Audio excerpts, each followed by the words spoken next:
I'm gonna start changing the time to 5:30. Just. I mean, you might as well. I mean, yeah, we might as well just be. Nah, actually don't, because if we say that, just Well, change no, it on I'm already YouTube. doing Don't- six. I'm about to say, don't- I'm gonna just change the time and then like on YouTube, like don't tell Yeah, us, don't tell yeah, us, because they're gonna be like, oh, it's at we're 4:30. always- I got time. I don't want people to be waiting too long because we're never. You know what I wish we could do, and I don't know how feasible this is, But but we'll figure it I watch a guy on Twitch a lot during the week. He just plays Mario Kart, and he has a hype video that plays during like the countdown or whatever that just shows. Yeah. They have little features of over here like that. They got little. We should look into just like the most cut together a strip of the most off the wall takes and moments from the podcast and put them all back to back, and play them during the. That'd be sick. All right, you guys, welcome back to No Name Wrestling here, episode 127. Yeah. 127, episode 127, headed to 150, man. Appreciate y'all for always tapping in. Make sure y'all subscribe not only to the Narcolepsy Boy 100 channel, but the No Name Wrestling Podcast channel as well. Today, we're just going to be doing a little Night of Champions recap. I didn't plan on spending too much time talking about this, but then based off how the show ended, I mean, and everything, Right. I mean, there's going to be a lot of things that we're going to discuss and talk about today. I thought this was gonna be a quick little episode. I was like, Yeah, me too. In and out. And I was hoping we could do think, like some quick AEW predictions, but like I don't know if we're gonna have. I think we should say off the cuff, and we were just talking about this before we came on. For anyone who are big fans of Cargill, Stratton, Trick, Ricky, those matches could have been on SmackDown.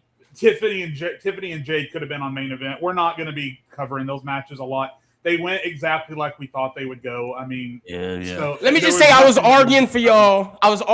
Trick and Ricky fans off air. I was arguing, baby, because I thought that match should have been better, man. Well, if we just gonna get those out the way, can we just talk about it? Can we just talk about it? Well, I wasn't planning on it. Well, I don't want to talk about the match. I don't want to talk about the match. I just want to talk about. I know what Malik gonna say. The women's. Okay, let's just do one at a time. Let me start with Trick and Ricky. I can't believe I'm going to say this, but Ricky Saints beating Obafemi was probably the worst thing that could have happened for his career. Yeah. Facts. That first, it should have never been Ricky. It should have been Javon. I think we all know that. Mm-hmm. You told that story and then just didn't do it for a tornado DDT, mind you. Yeah. Crazy. Should have been Mello versus Trick. Yeah, that too. It should have been Mello versus triple Trick. threat. It honestly. It should have been Mello and Ricky first. We should have built their feud up before they went to it. Honestly, I don't want to see Ricky on my screen. I'm off it. I don't like Ricky. I'm not interested. Ever since he beat Obafemi, I feel like that did more damage to his career than him winning, because it just felt like, why? It really felt like they only did it because you're a former AEW guy, bro. I feel like honestly, bro. I don't know. They got something against Mello at this point. I'm convinced because Mello wasn't in the Royal Rumble when he was U.S. champion. Easily could have been in there. Literally sacrificed weeks before WrestleMania in a match that he could have been in. Left off Mania again for Sami Zayn, mind you. Who and then he left off Night of Champions in a match that he also could have been in. I don't know, bro. They got he got backstage heat or something, bro. I don't know, man. He didn't do something we don't know about. I don't like how they treating Mello at all. I'm a Mello fan. Y'all know that. The Ricky thing, I love Ricky Saints, man. I've been a Ricky Saints fan since AEW. I'm gonna say this. Y'all gotta give my guy a chance. I think, but I will say this. He's not bad though. He's not bad. I agree with you in the sense that the Oba thing should have been Javon, and then if it was Javon, you can have Oba leave, and you can build Ricky up slowly, how they did better. Ethan Page. Ethan Page was in NXT longer than Ricky Saints, and that's why people mess with him on the main roster. He built up that cachet. They didn't allow him enough time to build up that cachet, but I think Ricky will be fine, and we just gotta give my guy some time. So I think for me, go ahead, Jay, go ahead. Okay, I was just gonna say two quick things about Ricky. Number one, I thought this in AEW for the most part, his aura kind of stops after his entrance. I don't think he's got much going on in the ring. He's okay. He's not bad. He's not a terrible wrestler at all. He's a good to great professional wrestler at times. He just has no aura when he's in the ropes. That's my opinion, number one. Number two, Ricky is, because everyone else who's come over from AEW to this point has either been lateral or been a success story. And Ricky, in my opinion, is the first example of an AEW transfer that has been worse off. Because even though he had title runs in NXT, they didn't move the needle. Nobody seemed to care. I think that's the reason they moved him up as quickly as they did. And he's obviously so far, it's just he's so overshadowed by the other recent call-ups of Javon, Trick, Oba, even the females like Stephanie, etc. I just feel like up to this point, he probably would have been better off sticking where he was because I think he had more aura in AEW, quite frankly. Yeah, I think so. I think for me too, I'm gonna be real. There are certain people that have ceilings, and when I say what I'm gonna say, that's not a bad thing. Some people have ceilings. That doesn't mean you still can't be a success. But I feel Trick is one of those guys for me that just has a ceiling, bro. Like when the bell Trick rings, or Ricky? Trick. Like when the bell rings, them Trick Williams matches, they Not hit or great. miss, bro. Like if he's in there, Damn, y'all if coming at Trick- both my guys. Trick Yeah. Williams got charisma. He could talk on the mic. He's great character work. He has charisma that appeals to the audience, right? But when the bell rings, if he's in there with the right person, like an Elia, a Mello, the matches could be really good. Yeah. But if he's in there with other guys that he has to be a lead guy with, like Yeah. Ricky Saints and others, the matches don't really be moving, man. Like I feel Trick- like he has a ceiling when it comes to certain things. Trick has the same problem. So I've said things about two guys in the past that whether you agreed with me in the past or not, definitely apply now. I said about Triple H at one time that I think the quality of match he's going to have completely depended upon who he was in the ring I with. don't know about that. So again, disagree with that, but I'm just saying copy and paste what I said about Triple H to Trick because you're absolutely right. If Trick isn't in there with someone who's able to lift him up, it's a struggle to watch. And then literally the thing I just said about Ricky too kind of applies to Trick, but maybe even more so. His aura, once that beat stops and the crowd stops saying whoop that Trick, I'm not sure what Trick has to offer when he's in the ring. He's got a lot of learning to do, in my opinion. There's certain people that have certain ceilings, right? I think Jay is one of them too. Like Jay, Yeah. Rhea can put on a good match with her, but Rhea can work with anybody on the roster. We've seen it. She could put on a good match with the mid-carders, the jobbers, and the main eventers. But Jade in there with like Tiffany, the matches don't be moving, man. Like the matches. Man, my guy's tripping. Hey, Trick, so Trick what got y'all that saying? aura. No, and no, to no. me, he right under Obafemi in lying, terms stop of lying, the stop next lying, guy stop that's lying, gonna stop take lying, the thing. stop I lying. swear to Nah, God. it's not I gonna be swear. Why We gonna come. clip this. Clip Hey, this. no. We will It's come gonna be back it's to gonna be this. it's gonna be Stop, Oba and stop, Braun, stop. bro. Braun Breaker. Stop. You want to talk about loss of aura? Stop. Braun Breaker. Stop. All right. Hold on. No. Hold up. I'm sorry, Jade. I'm Braun sorry. Breaker Jade. lost aura? Two things. Well, I Two just things. wanna The only thing about Braun Breaker is that he got hurt. And that's the IR merchant's fault for the rules of the century and curse the rest of the group. That's the IR merchant's I fault. wouldn't even That's say not he lost Braun's aura. fault. He's still the same to me. He's fine to me too. Second, Lynn, I'm gonna be so real when I tell you this. I want you to look me in my eyes. Matter of fact, I want y'all to look me in my I'm eyes when I looking. tell you this. I got you, dude. Genuinely. What's the difference between Trick Williams and Jey Uso? Oh Yeah. What's the Nigga! difference? All right, What's the difference? All right, let's do What's the it. difference? Let's do it. What's the difference? Popularity. Straight up. You're saying to straight me, up. they when- both got the chant. They both ain't really I'm ready. that good in the ring. I'm ready. Like what's When- the difference? when- One got the bloodline. when- And Lil Yachty, let's be real. I'm sorry, last thing. Okay, Lil go ahead. Yachty, I'm not gonna lie, that should have been done at Mania, bro. All right, I'm now so tired of hearing that Bro, name. that people's elbow is I'm ready. crazy. The people elbow was horrible. I rock with you on your Yachty take because I don't really like him as a manager either. I don't think Trick deserved that. Now, when Jey Uso talks today, the brother is stuttering. He taking too long to get words out. He never had finishes a complete thought in the way he should. Trick better than him on the mic. Straight up. Trick got more aura than him. I swear to God. Trick got more aura than him. Hold up. Because I don't you know gotta about the separate the aura. two. Jey Uso That got great better aura. promos don't equal more aura. No, I'm talking about just when you see Trick Williams, it's like, whoa! When you see Jey Uso, it's like, no. Hey, ask Saudi. Fair, When Jey fair. Uso came out, boy. But you know Saudi don't like black people. Let's call a spade a spade. Let's go. I'm not gonna lie. There's no way. There's no way they're looking at Jey Uso and don't look at him like a black man. Hold on. I'm I'm sorry. about to say too. They're not going crazy for Oba. Oba. I think Oba is the exception to Oba the not rule. black. I know Oba is. Oba is. I think Oba. You said Oba's Trick number is one. right behind. You said Trick is Oba right number behind one. Oba. He number one. He number one. I give him number one. Trick not We are. Yeah, He Trick, number bro. one. I'm not gonna lie. We were. I'm not gonna lie. Oba and Trick are in so many different stratospheres. It's not even funny. No, I saw. I feel like this is what G is saying, which is true. I was talking about this with one of my homies yesterday. Jey Uso and Trick Williams, they have a ceiling. They have a ceiling that it's okay to know that they have a ceiling.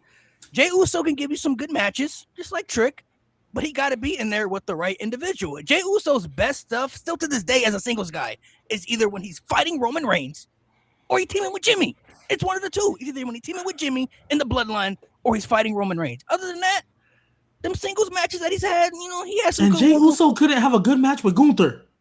He has some good matches here and there, but like Jey Uso has a ceiling. If he's in, Jey Uso's not a lead guy that you feel like could be in the main event, that could be a lead guy of your stories and matches. I think Trick is kind of the same way. Like Ilya made him look really, really good in that NXT match where he was like, yeah, Trick Williams got something. And Melo as he a went on that heel made reign. him look good. So I think. And then he went on that championship reign, and we was like, Oof. Did y'all watch Trick and TNA? Let me ask you. Did y'all watch Trick and TNA? I'm so glad you said that. I'm so glad you said that, Lynn. I'm so glad you went there. So I'm gonna let you know what I'm gonna say about I'm gonna let you TNA say run? what you gotta say, and then I'm gonna rebuttal to Malik and to you. So go ahead. You want to know what I want to say about that TNA run? Go ahead. Hey, it's Sorry, easy Chad, to I look thought like we a. were gonna move on. It's Sorry, easy. go. I'm sorry, Jade. I'm sorry. After I say this, I'm gonna be done. I'm sorry. After I say this, I'll be done. I promise. I promise. Hey. Go ahead. Hey, it's real easy for Trick to look like a top star with the B team. I'm glad. Okay, It's real easy to look like a top star when you on the B team, when you were senior on JV. that's fair. a couple of people that I still feel. I'm also thinking WWE booking wise as well, but there's a couple of people that I still feel are above Trick, like as part of the future. Oba, Braun for sure. Yeah, Javon. I would still say Logan Paul Javon. too, bro. I ain't gonna lie to you. For me, I think Javon. Trick has this characteristic that no other person has, and they're going to utilize this. The fact that he can be mainstream, we already see him getting roles in other things. That's going to be big for him, and that's one of the things that I think will be the thing that elevates him over a guy like Braun Breaker. I'm not talking Oba. Oba's number one, and it's been proven he's clear. The reason why I brought up the TNA thing, Trick needed reps in ring. Trick's only been wrestling for 3 years. 3 years, 3 to 4 years max. And I think once he gets all of those reps, I think Trick will be fine in ring. But the thing is, he can talk better than all of them.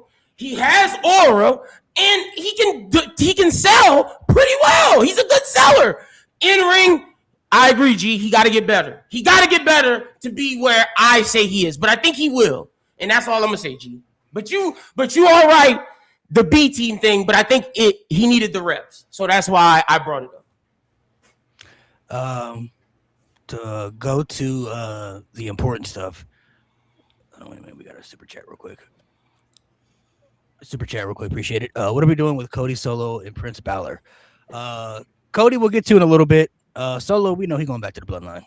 Yeah, Is he? unfortunately, but I do like. Where else he gonna go? I do like what they're trying to do. I do too. I G, like that's what why they're I trying asked. to do.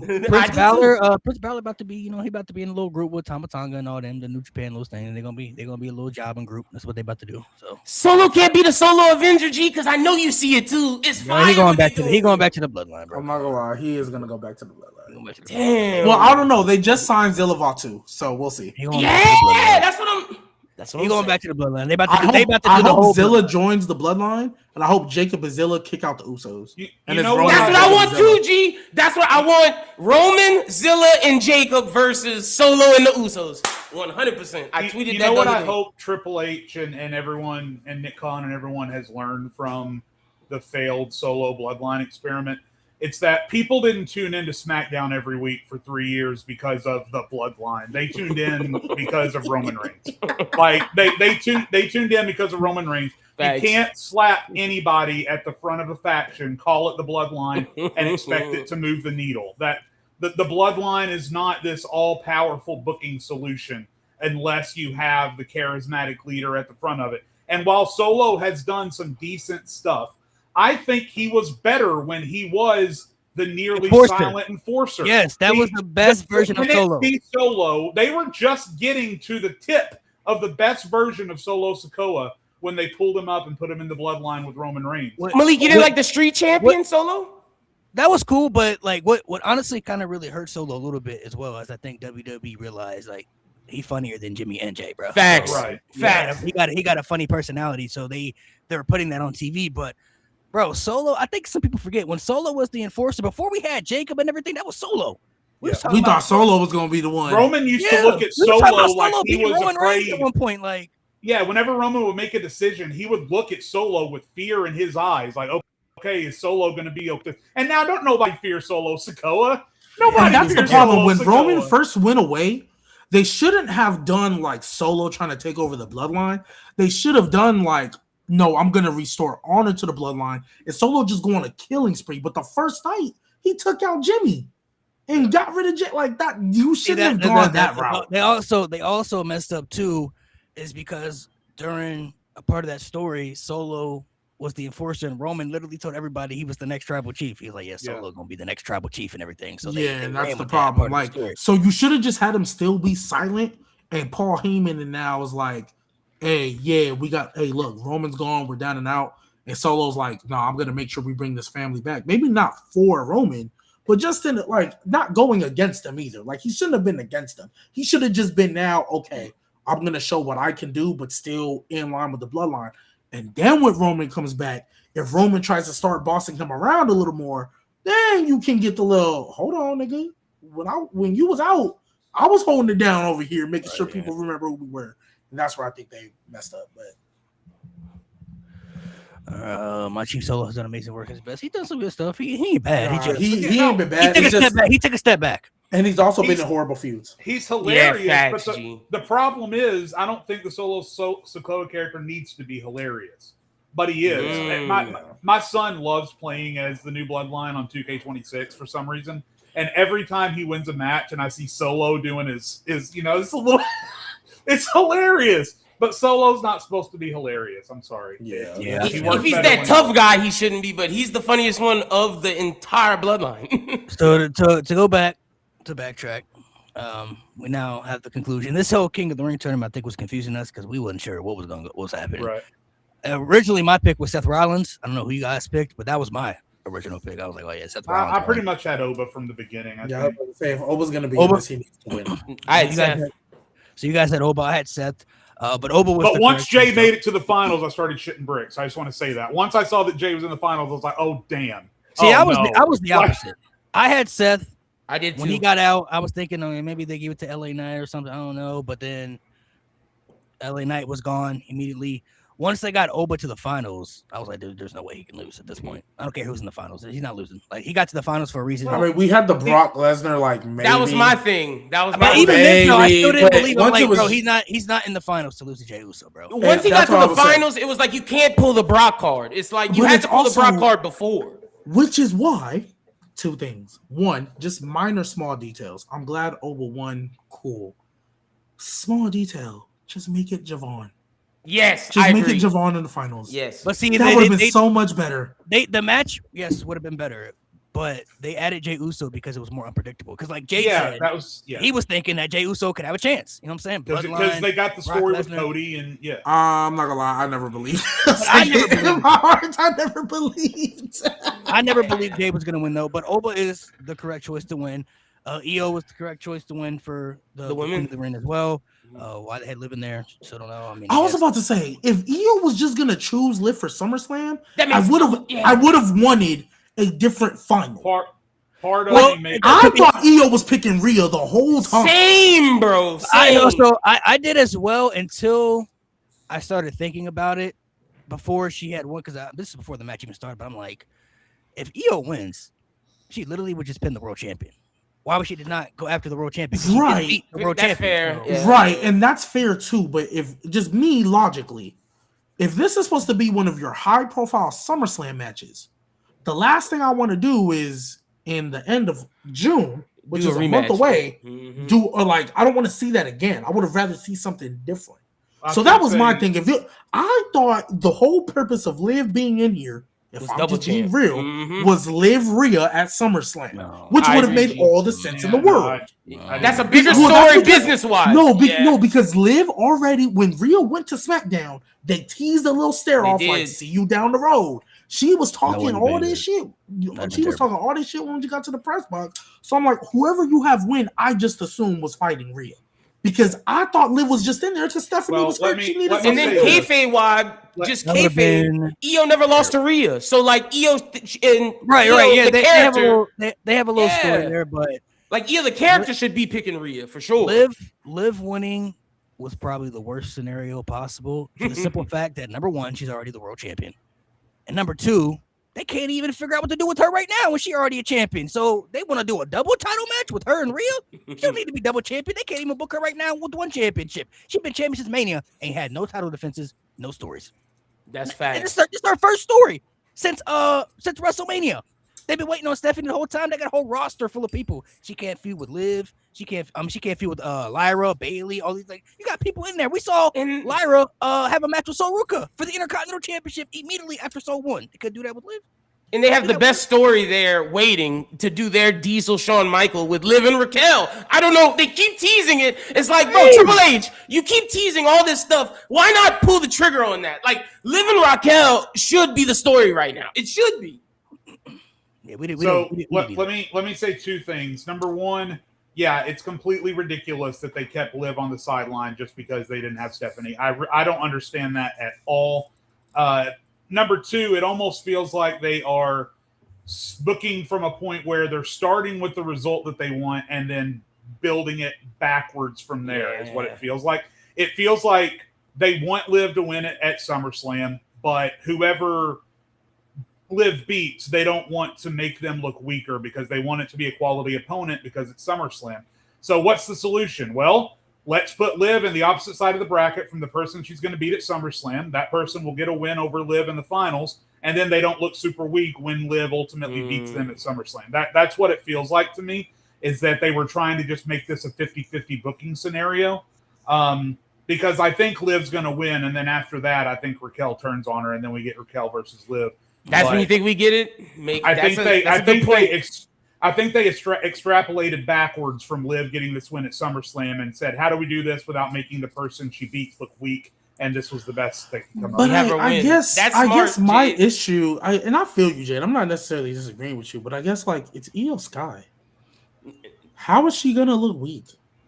They treat You know Io what I mean? Sky Like so if this bad, is who bro. you wanted Io to, if you wanted Liv and Io at SummerSlam, Io was a big enough star to where you could have just not had Liv in this, and it would have Right, been a but- better story if we had Raquel Yes. and Io in the finals, playing off that story, teasing.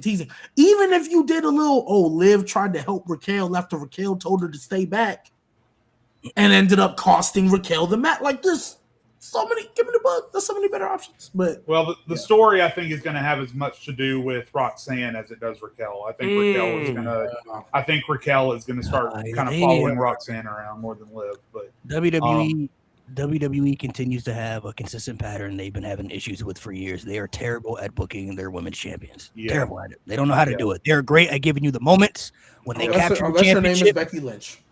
They're great at giving you the moments when they capture the championship, but they are terrible at booking the champions, consistently giving them good stories on a consistent basis.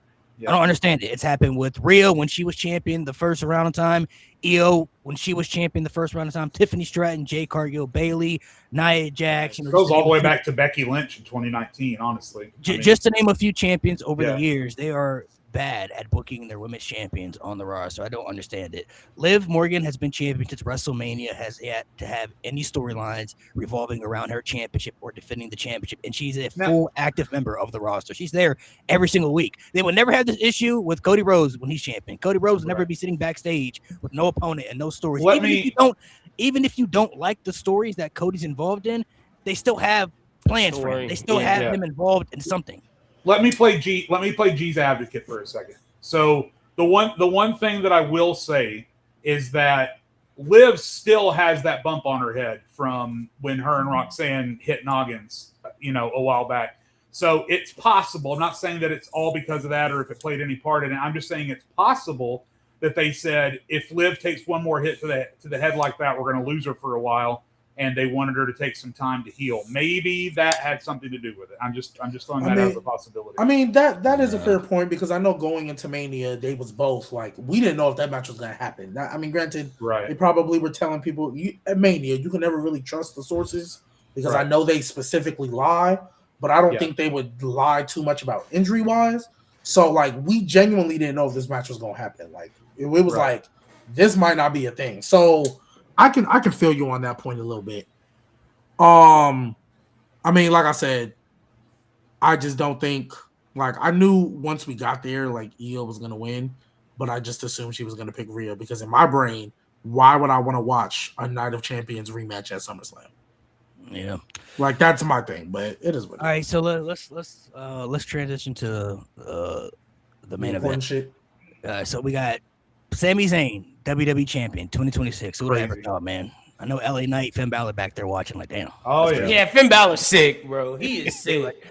But to be honest, I'm not mad at it. I think Sami Zayn deserves the opportunity. I think he'll probably be a transitional champion, but he's been talent-wise, besides his booking, he's been one of the best talents they've had on the roster for over a decade. Sami Zayn is great in the ring. He can talk. His character is really entertaining when they are able to do at the highest level with the Sami Uso stuff. Like, Sami Zayn is very good at what he does. I have an idea of what I think is going to happen, and y'all ain't going to like what I got to say, so I'll talk about it in a second. And I'm not saying I want this to happen, but I genuinely feel this is probably the direction we're probably headed into. But my only hope is with this, however long Sami is the champion, they just have to not portray him as this underdog anymore. Like, we saw him beat Gunther at WrestleMania. He's main evented WrestleMania, and he's the first guy to get a clean pinfall victory on Cody Rhodes since he came back to WWE.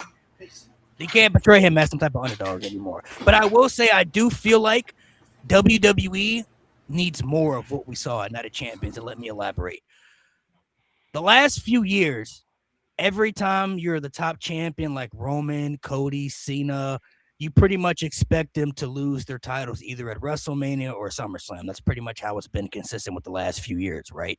What we saw at Night of Champions gives you the unpredictable feeling of your top champions can lose their titles on a B-level show without, it being a WrestleMania, a SummerSlam, a Survivor Series, whatever the case may be. And not everything in wrestling has to be unpredictable. That's totally fine. But I think WWE in this modern era, especially the last few years, they're missing that pizzazz of the feeling of your champions have the chance to lose a title match in, the most unpredictable way that you don't see coming. Sami Zayn winning the championship probably will be the most shocking thing we've had, I would say, in the last few years, if we're being honest. Like, I don't think anybody was picking Sami Zayn to win the championship the way he did, even though it was in Saudi and stuff. Like, Cody Rhodes don't lose much. Gunther's in there as well. Like, Sami Zayn's like the third wheel. He's like the last guy you probably would expect. You probably thought Sami was going to take the pinfall. Facts. So I think what we saw at Night of Champions, WWE needs more of that from time to time. We need more of that unpredictable feeling, because now when you have those type of unpredictable aspects, I think for the casual audience, you get them to tune in where it's like, oh, well, I didn't expect Sami Zayn to win. Well, I got to see what happens next week now, because if that happened, well, where do we go from here? I got to see what the next direction is. Yeah. And it's also, let me say a couple of things about this. Number one, absolutely did not expect it. Although, again, it was in Saudi, my prediction was he was going to get his comeback at Saudi Mania, right? I thought he was going to win the Rumble. I thought that he was going to eat this loss. It was going to create a redemption build arc all the way to the Rumble, win the Rumble, go to Saudi Mania, win the title, right? That's where I thought they were headed. So, and especially when he gets out of the triple crossroads and just rolls Cody up, no way on earth did I anticipate that if Sami was going to win and I was wagering money. Would have never bet money. It would have been on a roll-up on Cody Rhodes. That's number two. Number three, listen, I'm already seeing, and I don't really get where this comes from, people online calling him Sammy Hogan, when Sammy, they literally made a story about how he's lost every world title opportunity he's ever had. So I don't really know where that comes from. Sami Zayn is one of the best in-ring performers they have had in the last 10 years. Sami Zayn is one of the best human beings they have had on their roster in the last Forever. If Sami Zayn doesn't come along and join the Bloodline story ran out of juice approximately in 2022. Sami Zayn doesn't come along and provide an injection of interest and intrigue and new blood into the Bloodline story, it doesn't go on to become the greatest story in the history of professional wrestling. All of that adds up to, at some point, they had to reward Sami for what he's done for himself, for the company, for those around him. That had to happen at some point. I don't care what you think of him as a performer, as a character, as anything, just based on what he's done for the company and the kind of person that he is. Added to because I know you don't give away titles just because someone's a good person or did you a favor, because I know someone's probably going to come back with that. But that, in addition to the fact that he has been a part of some of the greatest matches WWE has ever seen going back to NXT, and he's put in the work, I definitely think he deserved it. Now, what happens from here? Does he immediately... I honestly don't think so. My prediction is Oba challenges him because he thinks it's an easy win, and then Brock comes back and costs him the victory. And then Sami from there can play the pure heel because he gets a victory that he doesn't earn, but then goes around telling everyone that he beat Oba Femi, right? So I think that it plays into the character they're trying to tell really well for Sami to get gifted a win and then go around saying everyone, oh, I earned this and I beat Oba Femi and I'm the only one who could beat Oba Femi. You know, that kind of stuff. I can already see the promos. So that's kind of what I think happens. But listen, it's just like Sami alluded to when he did his post-show interview on the stage.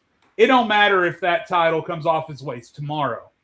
Sami Zayn, for the rest of his life, is an undisputed WWE champion. And no one is ever going to be able to take that away from him. And the fact that he was able to do it in front of the people that he seems to appreciate the most and that appreciate him the most, regardless of what we think of the Saudi government or whatever, those people love Sami Zayn and he loves them. And they have the kind of connection that no other wrestler really has with any other fan base.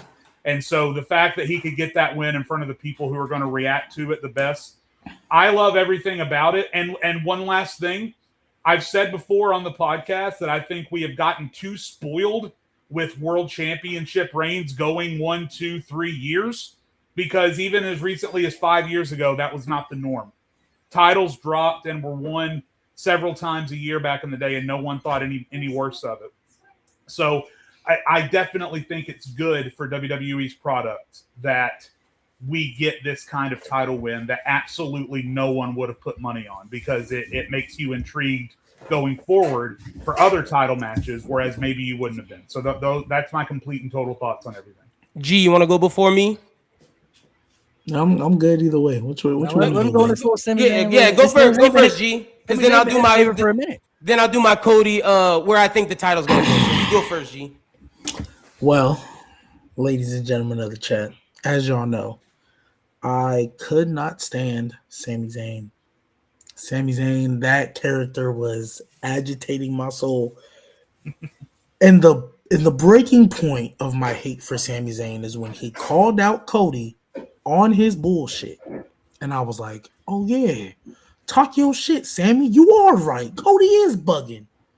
And went up to him immediately and apologized. Facts. That was my breaking point. I was like, what is this character? This is stupid.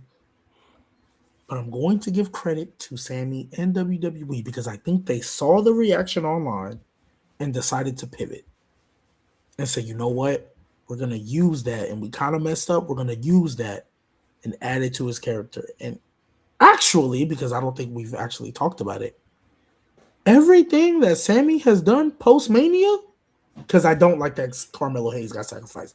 That is like where Sammy Hogan is coming from, Jade, because he beat Gunther when it should have been Chad. He was acting like an underdog still. Yeah. He beat Carmelo when he didn't need to. Stuff like that. Yeah, okay. So, yeah, I did not like that he beat Carmelo. I thought that was unnecessary. I agree. Right, and then the Lil Yachty, like the Trick Williams feud wasn't fun for me. Trash. So I won't say everything post-Mania.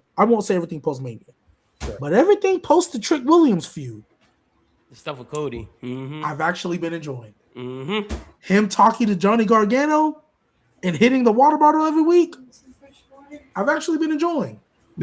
So this is what I will say. Sami Zayn has actually been right. Cody, he did the right thing and helped you when Gunther was choking you. And what did you do? Even though it was legal, you still took advantage of him helping you to win your title match because you got to keep the title at any cost, right? So then when Sami turns around and does the same, you're questioning his character? When Sami is now looking out for himself after you called him emotionally unstable, after you, and he's right. He didn't ask to be in that title match. Gunther did. He didn't ask to be part of that. Y'all know I love a justified heel. Sami Zayn has been justified post-Trick Williams feud the entire time. Now, did I actually think they were going to pull the trigger? Hell no. Appetizing. I just knew. The only reason I believe there will be a title change is because Sami, the Friday before, whenever they taped it, literally told Cody, "You're the reason right now that you are champion, so you should be thanking me. But on Night of Champions, you're going to be the reason you aren't champion." I thought they were going to pull the Hangman. Mhm. I thought Gunther was going to have him in a sleeper. Cody was struggling to get in there. Sami sees it, and then he taps out just to make sure Cody don't get the title. That's what I thought we was going to get. Man, I'm not going to hold you. Malik, you basically took the words right out of my mouth. I agree with you. I am okay with this because we need more of that. Yep. I did not see this coming. Now, is he going to get a Drew McIntyre reign? Absolutely. Yep. Absolutely. Oh, He's I not get- holding on to that title for long. Right. Yeah. This is the top title in their show. He's not holding on to that for long. I promise you he's not. I would love it if The ceiling is Rumble, but it's probably going to be before then. It'll probably be before that. Now, Yeah. before you go, because you're going to talk about Cody. I'm I gonna got tell some y'all Sami what I things want. too. But I'm going to talk about what I want. This is what I want. If you want Oba to squash him. I mean, that too. That would be great too. If Oba squashes him, I'm not going to complain. I'm not going to complain at all. But if we are going to give Sami, not a Drew McIntyre reign, Actually, you know what? how I want it done, I want him in a group. And you know who I want in that group? I want Kevin Owens, because Kevin Owens is going to be like, see, you finally see what I've been saying about Cody Rhodes. And Johnny And the Gargano. Bloodline. Johnny Gargano. Yeah. I would enjoy wrestling again. I would be looking forward to watch SmackDown every week if they were in a group. The bad part now that I think about it, if he fused with Cody or he fused with Oba, he's gonna have to be the underdog because it's still, even though he pinned Cody, that's still Cody Rhodes, Super Cody. Yeah, he will And be then the Oba. underdog if he fights Oba or Cody. Yeah, that will Come on, suck. bro. G, are those your Yeah. points? I'm good. Yeah, that's what. Now, granted, don't get me wrong. If he does come out on Monday, because he's gonna say the Ride or Die fans, thank you Friday. to my Ride or Die, Friday. or Friday. Yeah. Thank you to my Ride or Die fan. He's gonna say all that. That's fine because that's part of his character. He gonna get booed. But if he tries to be that little underdog again, I promise you, I'm right back off of it, and y'all will see me here next Sunday going off because they actually did him right. They've actually been doing him right since the Trick feud, so I'm cool with it. Yeah. But if he comes back on Friday trying to talk like an underdog, oh my God, it's up. I'm Just officially real done. quick, I don't think we have to worry about that. I think this title is the crux for the shift into, because Sammy's been kind of in the middle, because the character of Sami Zayn so far is that he's realizing that in order for him to be successful, he can't continue doing the things that he's doing, but he's still got this piece of him that apologizes for smacking Cody in the face and thinks he's doing the right thing by allowing Cody to fight. So I honestly think this story has been very interesting and nuanced. I've enjoyed the Sami Zayn stuff post Trick Williams. That was all garbage. But everything post Trick Williams has been very nuanced. It's and been interesting. enjoyable. Yeah. So, all right, go ahead, Lynn. So for me, so first off, I'm excited that my guy lost. I'm glad because I don't have to hear Cody Hogan, never have to hear that. I always go back to he said that Drew should have won at WrestlePalooza. I'm glad. I'm glad. I'm glad He get that shit right back. No, I got a prediction. So I'm glad that happened. Y'all know I'm a Cody guy. I thought that the Sammy Cody Gunther storyline was some of the best stuff WWE's been doing. It's my favorite part of SmackDown. It was great. Like in the Sammy Cody stuff specifically, you could like That's been some of the best stuff. I'm proud of Sammy. Happy he won. I think now, and I'm glad they did it at Saudi, because he's gonna get booed when he gets back in America. It is what it is. He's a heel, but like G said, he believes that he's justified, and he might be to a certain extent. Does this lead to the Cody heel turn? I would love that. We don't know. I don't think so. That's not what I'm here to pitch. I do think Obafemi will challenge Roman Reigns. So what does that leave for Sami Zayn? I believe, and CM Punk talked about this on his UFC, the knockoff UFC thing he does a broadcast for. They were like, can we get you to come to our next show? He was like, well, I don't work on Mondays anymore. I work on Fridays, so I can't come. CM Punk will be the one to beat Sami Zayn, thus leading us to our Cody Rhodes versus CM Punk feud that WWE has been teasing for forever, and I think that's what we will get. And Oba will either fight Brock night 1, fight Roman night 2, or fight Roman and Brock messes it up, but I do not see Obafemi challenging Sami Zayn at all. I see Sami Zayn as CM Punk's feud. So let me tell y'all what I think's gonna happen. And I don't want nobody to say nothing. I just want y'all to really think that WWE possibly could do this, because I really think they could do this. I'm not saying I want them to do this, but no revisionist history. Something tells me Sami Zayn is a sacrifice champion. That's how I'm feeling. I don't think Oba's challenging Roman. I still think it's Roman's death. I think that's the match for SummerSlam. I don't think Roman Reigns. First of all, I've been telling y'all, said it since WrestleMania. I don't think Roman Reigns is losing the title at SummerSlam. I think he's holding it until WrestleMania next year. Don't think he's losing the title at SummerSlam, because they're literally repackaging the bloodline right now. It's literally just getting started, if we're being honest. They got people on the way. They're talking about they just signed. They added new members. I don't see Roman Reigns losing that title at SummerSlam. And if he fights Oba, I think Oba kind of needs that momentum and win. That's why I think they're avoiding that, and I think they're moving to the Seth feud, because Seth has had a story talking about he wants the World Championship back, and that's why I think he beat Braun Breaker at Night of Champions to give him that momentum going into that match. But I don't think Oba is challenging Sami either.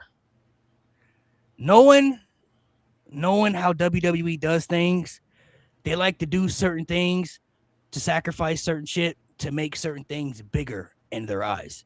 We saw it with CM Punk when he was WWE champion. How can we make Rock Cena too bigger? Oh, well, let's put the WWE championship involved in it. It'll make it bigger, right? Even though it didn't.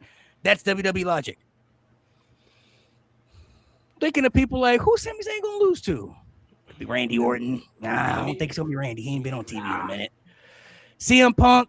No, I don't think it's CM Punk either. No, Cody possibly, but I think WWE's kind of smart enough to know, like, it's too soon. We don't need Cody in the title picture right now. We don't need him to have the championship immediately. Yeah, hit me with it, Malik. I know where you're going. I know where you're going too. I got it ready. I do think they want Oba as champion, though. I think Brock Lesnar being Sami Zayn. I can't stand you, brother. I think that Saturday night's main event, they gonna sacrifice Sami Zayn to Brock Lesnar, because just like what Jade said, Sami Zayn said on the post show, I don't care if I lose the title tomorrow. I accomplished the goal to become WWE Undisputed Champion. And we already know Oba Brock 3 is bound to happen, but we're all questioning, like, we're scratching our heads like, well, how can they do that though? Because Oba's in King of the Ring. You gotta have Oba Brock 3. How could they possibly do that? SummerSlam's in Minnesota. Brock Lesnar got more SummerSlam main events than anybody. Brock Lesnar becomes champion. Clear cut for Oba to choose the guy that he wants to fight. And now the title's involved. That's exactly what I believe is going to happen. It's going to be. When is Saturday night's main event? Next It's month. before. Yeah, it's before. It's Before next month. And it's in Madison Square Garden. And it's in Madison Square It's Garden. an MSG. Yeah. It's an MSG. And you know what? If that happens, Hold on. Now, I'm not saying that should happen. Nah, but Right. But sit here and tell me y'all can't see that happening, man. nah, I can see that happening. If that happens, Malik, I think then that means we might get Roman Cody 3 at Mania 43. Because the If way- that- No. I can tell you what's gonna happen at Mania 43. It's not because gonna be I'm 143. thinking too. I'm also thinking about the SummerSlam main events. And with all due respect to Sammy, I just can't see him getting one of those spots. I don't think WWE is giving him one of those SummerSlam main events. But you have Roman Seth, Brock Oba. Those are SummerSlam main events that the company would want to sell, hey, this is why you should come to SummerSlam because these are our main event matches right here. I promise you that's what I think they're doing. I've always thought it was Roman Seth. I just thought Seth would win King of the Ring, and that's how we would get there. But I think that's been the SummerSlam match right there. And we already know Oba and Brock, that's going to be run, right? We know that the third match is bound to happen because Oba won the first one at WrestleMania. Brock won the second one. So we're like, all right, got to have the trilogy there. Like, we know that's bound to happen. But we all been confused, like, well, how do we get there? We're thinking maybe they do Oba Brock night one. That's night where I'm two at. goes after the championship. I don't think they're going to do that, though. I think that's where I'm I think on Friday, Sami Zayn comes out, has a little celebration, and you hear that music. And that see, nigga can I Brock pitch? Lesnar- Can I tell you why I think the night 2 thing works? And I'm glad you brought up the Roman, and I want to see how you feel about this with the bloodline thing. So with the night 2, night 1 thing, and I agree with you, and I'm glad you said what you said about Sammy. Sammy's not going to main event SummerSlam. I think if you do the night 1, night 2 thing, ESPN gets Roman and Brock, and it's storylines that it makes people want to watch night 1, so they have to, and then they have to go to watch night 2 to see if Oba does it. And then look, so if Oba beats Brock and thus beats Roman, that's perfect for the new bloodline stuff with Zilla and everyone, because it could now be, oh, Roman lost the championship. Roman doesn't, we always heard, will he be here after the summer? It sets up that War Games shit. It sets up all this stuff like, nah, Roman can't be in charge, blah, blah, blah. James, you get Zilla, you get Jacob, you get all of them. It's a civil war between all of them because Roman's out of here. But I think more so the ESPN factor of it in the storyline of you get, okay, Brock, Oba night 1. If Oba does it, can he beat Roman Reigns on night 2? And I think that makes people more interested. Yeah, want to watch. That makes people more interested, but then that also kind of gives them an excuse for Roman to beat Oba because he just went to It does. So now Oba's not really 100%. I don't see Oba facing Roman Reigns. I just don't see Roman dropping the title anytime soon. I will say, Malik, to your point about that, it does save Roman from, and it saves Oba for not having a clean win because he beat Brock the night before. He loses to Roman, and the money's in the chase. Well, okay, boom. If he does lose to Roman, his only loss, well, now he's chasing Roman till WrestleMania, and you can sell that story. But I think that just overcomplicates things. So, like, you don't have to have everybody go on this chase where they have to chase the championship for a year or a couple of months. Like, I agree. Some people are just ready. I think all of us collectively agree that Oba is ready. Like, you can make a top guy out of him right now immediately. And I think they're going to do that at SummerSlam. But I think they're going to go in the route that I think they're going to go in because they add the title to the match. He beats Brock only for the championship. And this will probably be Brock's last SummerSlam. Whether he retires there or WrestleMania next year, this will probably be the last SummerSlam he ever wrestled in. And it's in Minnesota, too. So I think he is going to get a main event on one of those nights. And Oba is the clear-cut opponent for him. Who else is he going to face, So I mean, I can I'm just looking at WWE booking revisionist history. This is something that I legitimately could see them doing. I do too. I think they took the title. Let me just say, because I think I've got less to say than everybody else. Not only could I see them doing that, I would be perfectly fine with it. I think that's a perfectly valid story to tell. I think Sami saying what he said on the stage sort of maybe lends to the idea that he knows that he's not long for this world. I'm okay with all of this, but two things that can't happen out of all of this, if it happens. Number one, Sami can't get squashed. He's got to be able to go in there and play it smart. He's got to be able to hit a haluva kick and at least get a 2 count. He can't go in there and get you. You can't build this story with Sami Zayn, make him look credible for the first time in his career, and then go, gee, please wipe that look off your face because you're going to get nasty. And I'm saying this with no bias whatsoever. I'm just saying. Okay? He doesn't have to get squashed, and I don't think it would be good for him to get squashed. And then he can't you can't drop the character and drop everything and just drop him back to catering when it's over, like what happened with Kofi.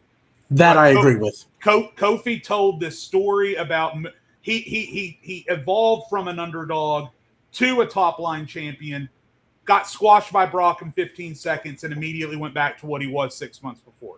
That can't happen. So all I'm saying is this story I think is perfectly valid. It does sound like something WWE would do because I think we all know that it's going to be Brock and Oba. And I much prefer this being the pathway rather than Brock costing Oba something. It's because in my head, what I thought was going to happen was that Brock was going to say, not only do I choose you, Sami Zayn, but I'm not waiting until SummerSlam. We are going to have our title right now on an episode of Raw or SmackDown, right? And then Brock was going to cost him that match, and then that's how we get Brock and Oba at SummerSlam. That's been my prediction.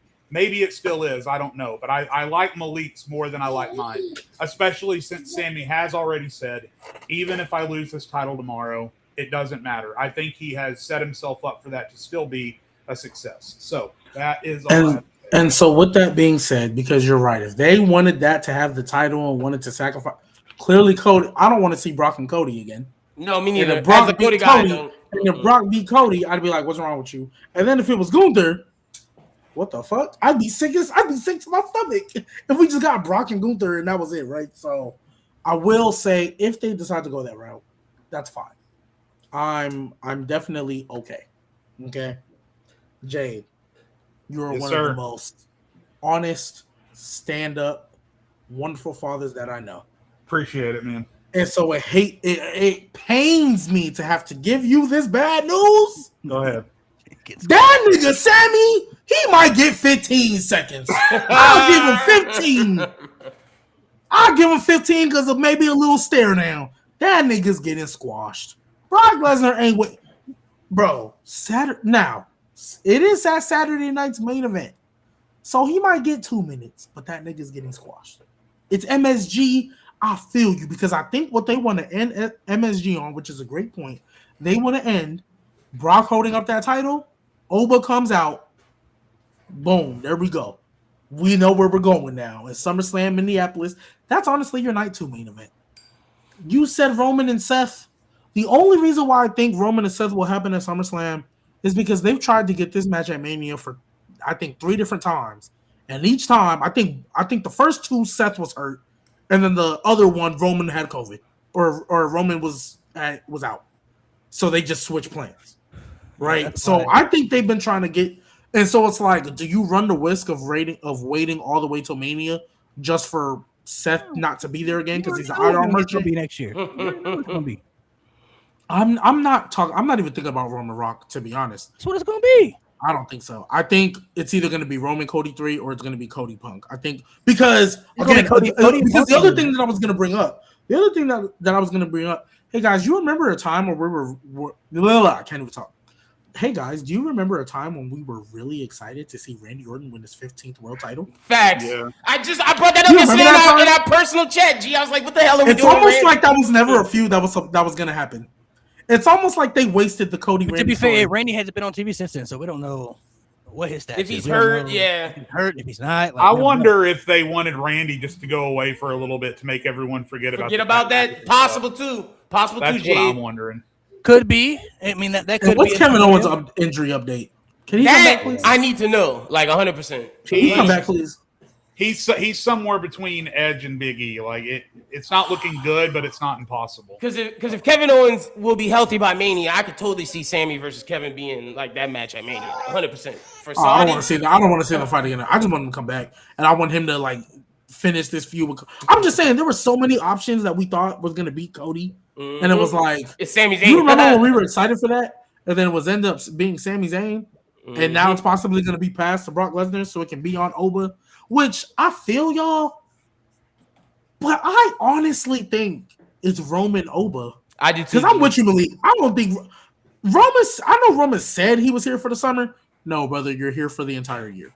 Like I had no doubt in my mind that boy was going to win. He won that title. I was like, bro, that nigga going 365. I don't know what y'all talk about. The Oba thing, I was like, okay, maybe they might pull the trigger early. Because I'm like, what do you do with Oba in the meantime? I didn't think we were going to get a trilogy with Brock. And then I was like, well, if you put him in King of the Ring, he has to win. But again, that was before the trilogy with Brock. It's just, if Oba wins that Undisputed Championship, I still think they want to do Roman. So how does... What are you crashing out for? So how do we get to Roman Oba and for what title? Because I don't want a title unification. Me I neither. don't want to think that's undefeated gonna be the case. title. Yeah, I don't think it's gonna be. I think for sure we get Cody Punk at WrestleMania next year. I think that's going to be one of the matches. 100%. I agree. Does Roman take the title back off of? I mean, does Punk take the title back off of Roman? And then Roman wins the elimination chamber? That could be a non-title match because I think if Oba wins the undisputed title, he's holding to WrestleMania. And see, that's why I think the Roman. Who does he fight? That's why I think Oba has to fight Roman. I personally, It should be Javon. I think it's Braun Breaker. That's what I think they're gonna do. Well, who do you have win that match at Mania then? I guess whoever they feel the guy is, bro. Whoever they want to go with. I wouldn't want to do that so soon. Braun just lost. I want to see what they do with him. Because I think we get Cody Punk. That's what I think we get. I think we get Braun Breaker versus Oba. And I still believe it's Rock and Roman, bro. I think Saudi Arabia throwing all the money and the checks in the world to get that match for Rock and Roman. Yeah, I can totally because that's literally the perfect place for WWE's eyes for that match to take place. Saudi Arabia does all these big events every year. They got all this stuff, bro. They gonna throw. And that's the place where you could pay Rock the bread for. They gonna throw every single dime. Mm-hmm. They gonna take money that you never even thought existed out of the bank account and say, "Here, please." Let me ask you, Malik. Oh, real quick, Jay. I just wanted to know: do you think it could be because the night 1, night 2 thing? Okay, let's see if it's another way. Could it be a triple threat? Could it be a triple threat where Brock comes out and says, I want in on that? You know Oba will say yes. Yeah, I thought about that. I thought about Roman, Brock, and Lesnar. So I thought that's a possibility. So I have thought about that, but I just feel like with the first 2 Brock and Oba matches, you just have to have Brock and Oba 1-on-1. It just has to be between those 2 individuals. And then Roman said that's their own thing right there. And that's literally the only thing in my mind that makes logical sense. I think Seth beat Braun to give him the momentum to go into this match. He's literally been talking about, hey, once I get rid of the Vision, I'm coming back after the world title because I never lost it. I need that back. And then we already speculating. Don't be shocked tomorrow if the Bloodline go after Seth. Fatu's going to go after Seth. I think if Roman Reigns is like, hey, we got a problem over there. He's already told. Isn't it confirmed that when he whispered to Jacob Fatu a couple of weeks ago, he said that's what people have been speculating. Like, you said, hey, who's he gonna go after? I think Monday will tell a lot. I think Monday, if based upon what Seth Rollins does and based upon what Obafemi says, do you think they make Oba choose on Monday? No. Oba's not gonna choose Oba. No, he got all the time in the world. Now I'm shocked Io chose so soon. I was too. Of course, they're gonna tease the Roman Reigns factor because they know that's up in the air and people legitimately think that's gonna happen. And I wouldn't even be surprised if they have Oba choose Roman, and then Oba goes back on that after if Brock beats Sammy, and he's like, yeah, okay, never mind. I'm going after Brock. He already been calling out Brock for weeks. Where you at, bro? Do you want to see him? Okay, see. I don't want to see him go back on it.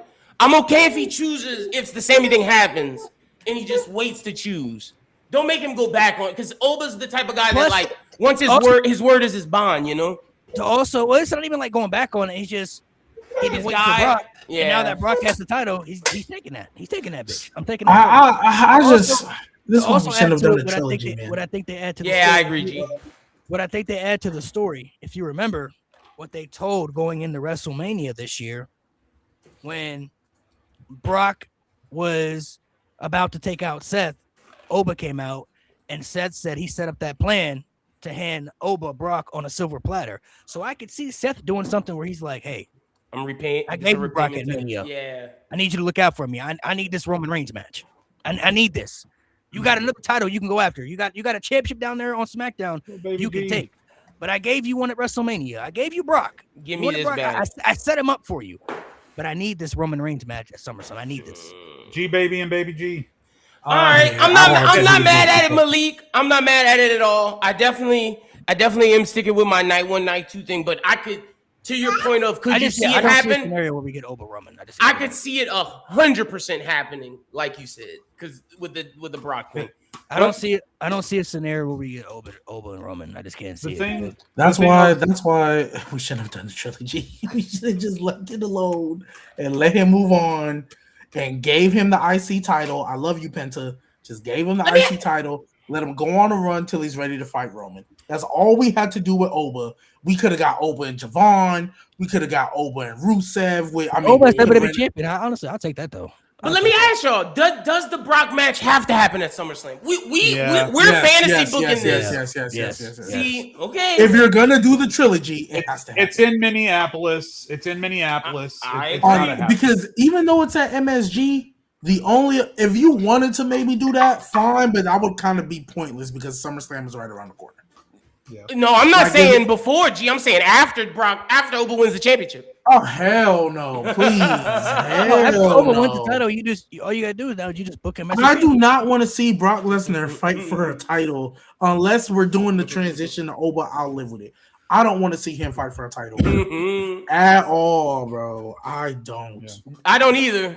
That's why I'm sticking with night 1, night 2. I don't want to see it either, but I think those are the SummerSlam matches, the main event, that they're going to sell us on. It's going to be Oba and Brock for the WWE Championship, and then Roman and Seth for the Royal Heavyweight Championship. Hey, Mr. Burnout, I am burnt out of. Oh wait, he said Gunther Brock. I thought that was Oba and Brock. Not anymore. Gunther can't even fucking beat Sami Zayn. Yeah, Gunther's in a bad spot right now. No, let's hold up, because okay. So let's. We've been talking about 1/3 of that triple threat for about half an hour now. Let's move on to another third.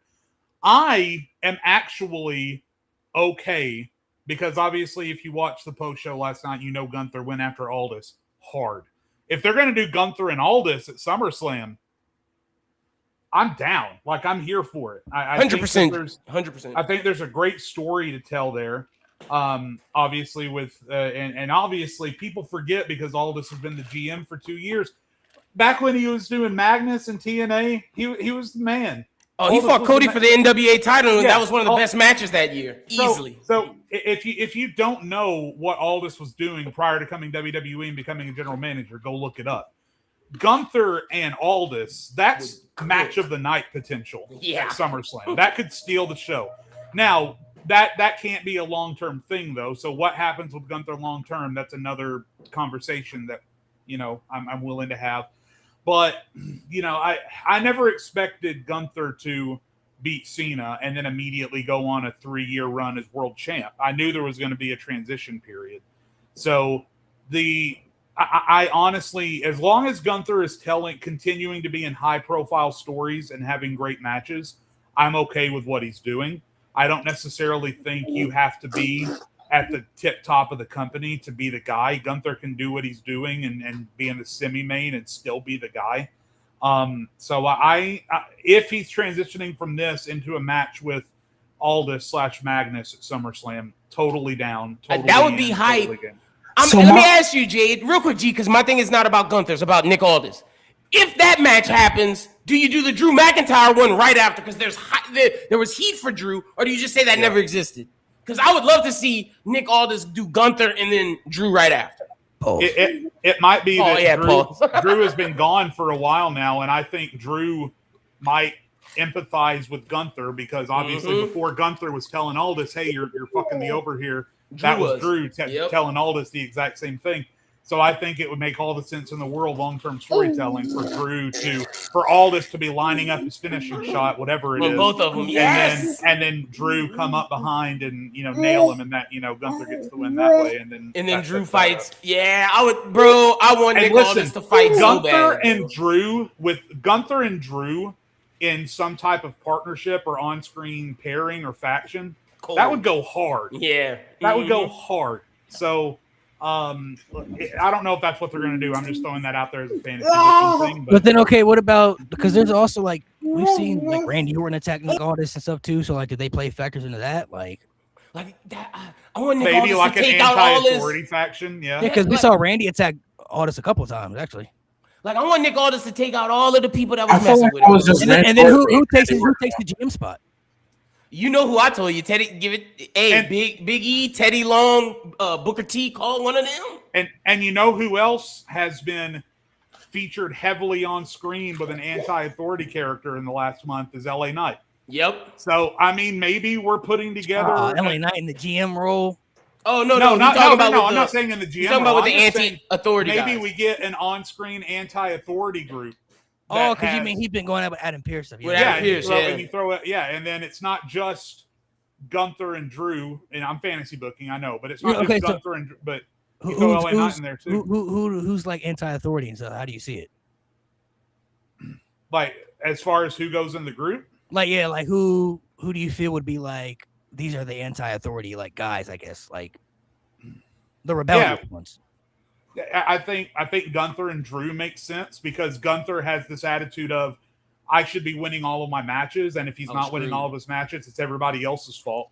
Drew's entire history since 2021 has been getting over by the people at the top with the bloodline and everything.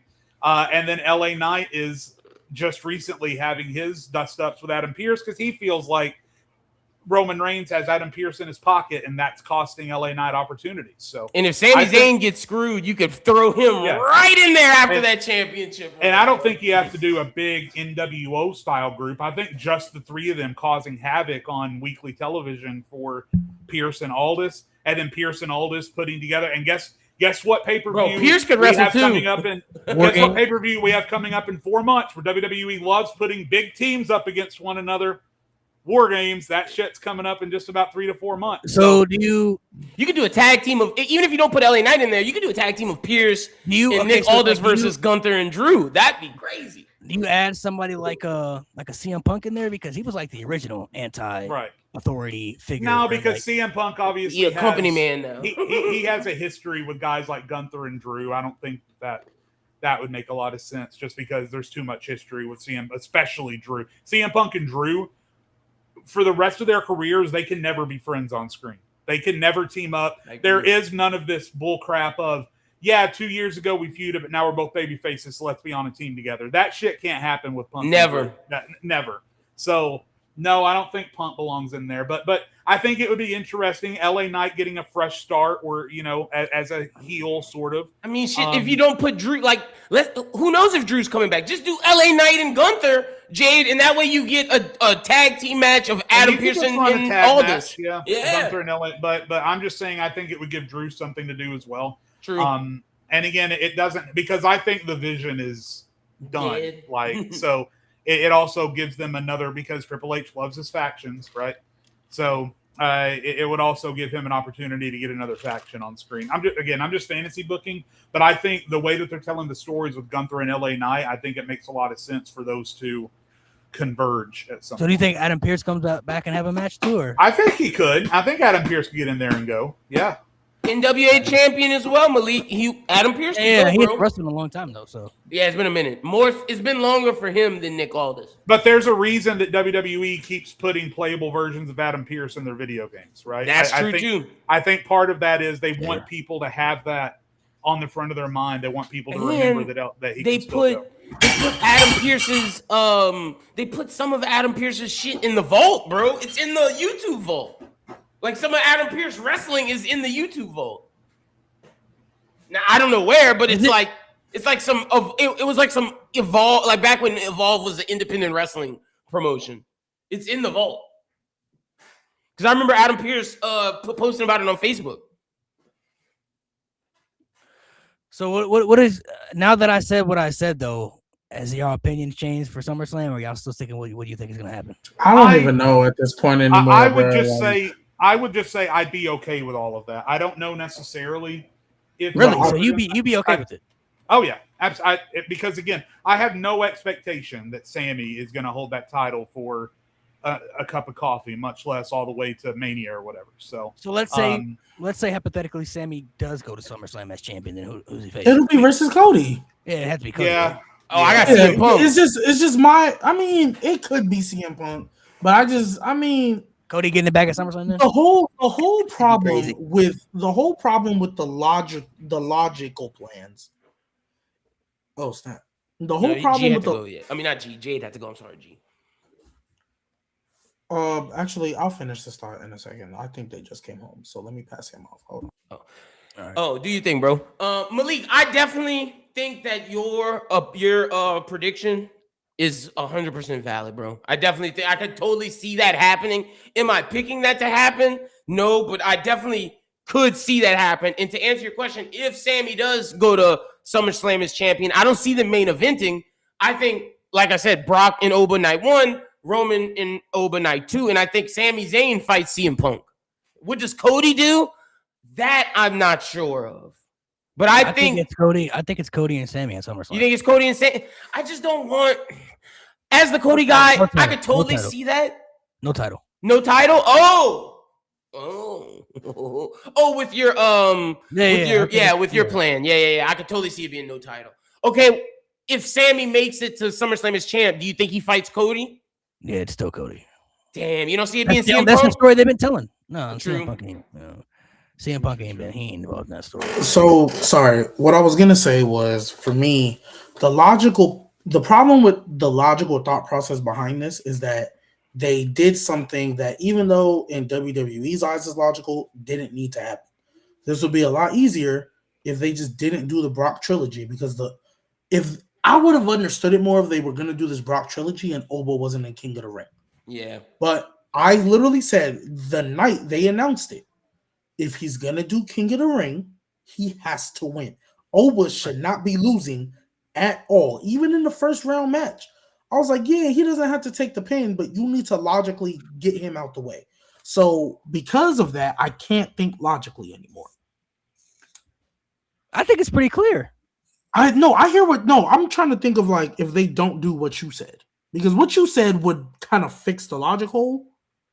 But if they don't, Then it would have to be what Lynn said. They would have to do Oba Brock at Saturday night's main event, or they do Oba Brock night 1, and then he would fight Roman night 2, and then probably lose.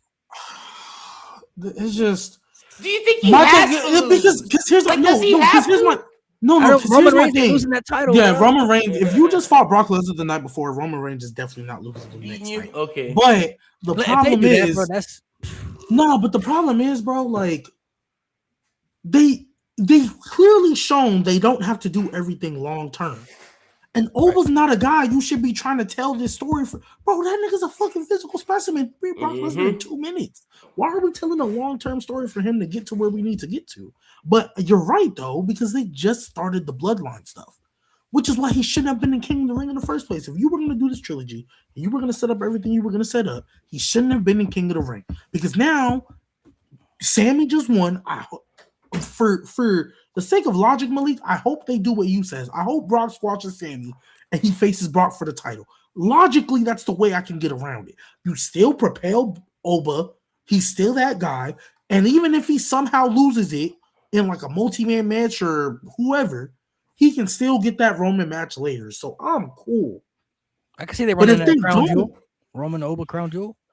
yeah, For the Crown Jewel Championship, so it doesn't matter. Oh my yeah, all right, bro. 1-on-1. Who's the better champion? Me or you? Oh my gosh. Yeah, all right. That's what happened, in my opinion. It will be Brock career versus Oba championship spot. Okay. Oba wins. He challenges with someone's dumbass injury angle, which gives Sammy a shot. The money isn't just Roman versus Oba. It's Oba winning the title. Roman isn't losing. I agree. Now, see, to that, the career title thing, that goes back to my point of saying have it after. Let him beat Roman and then do that shit after, bro. But I think they're running that crown jewel, bro. They ain't running that crown jewel, bro. I would hate it. And see, I They know don't that have you to. say the crown jewel thing. I think you're right, bro. And I They don't hate have to. that shit, They don't have bro. to. I hate it. I have to run that crown jewel. Honestly, if you're not gonna do it at SummerSlam, don't do it at all, bro. At this point, Like, just So do I the think- triple threat. bro. don't do Roman and Oba at all. Oh, If you don't you're want it not at all? If it's not going to be a one-on-one match where Oba wins that title, don't do it at all. Just stay away from it. Tease it You for beat 2 Roman Reigns years. for the crown jewel championship. Tease it for 2 years at this point. I don't care. I What's don't wrong wanna with see it. that? You get a win I over don't Roman care, bro. Reigns. No, I don't care, bro. Roman Reigns has only been pinned in tag matches. He could take a L, bro. He could take No, a in L. a one-on-one and a one-on. They got put my Bronson No, I'm Reed. not saying Oba. I'm saying Roman could take the L. Let Roman Okay. lose at SummerSlam. Let me rephrase. Bronson Reed. No, let me rephrase. As a champion, Roman has only taken pins in tag matches. Lost to Cody. Because the Bronson Reed stuff, Roman Reigns was just frolicking. Lost to He was Cody. frolicking, bro. He wasn't doing nothing. Man, let I don't Roman know. lose at SummerSlam, bro. G, let him He's not lose. losing it, bro. He's not losing that title anytime soon, bro. There's just no way, bro. They repackaging this whole storyline right now. Like this is The whole I see it, but let it be because he lost. Now Zilla and Jacob are like, nah, fuck it, we rolling. No, I genuinely no. don't. I genuinely, as of right now, I genuinely don't know who beats Roman for the title. Don't know. I still think it's over. I just 'Cause if don't it- think it's right now. I don't think it's Oba. I think Oba wins the WWE Championship. He holds it for a little bit. Maybe Braun, they could set that up, but I don't even know about that. Nah, bro, this nigga couldn't even be Seth. Braun not taking that title. Bro. Braun got some time. He lost a few to Seth, which he really didn't need to lose. I get it, but he didn't need to lose it. That's why I think we're getting Roman and Seth at. Well, I mean, that's why I think we're getting Roman and Seth at SummerSlam because for Seth just to lose. That's the only logical way I can see Seth winning that title. See, let me ask y'all. Y'all keep y'all were talking about Seth Roman. Do y'all not think that's the most obvious Roman's gonna win match ever? At least with Oba, I could believe that something else gonna happen. But if the Seth thing's announced, I know Seth is losing. It's just about the story being told, though. It's the story. Everything Roman does, not WrestleMania, is the most obvious Roman win ever.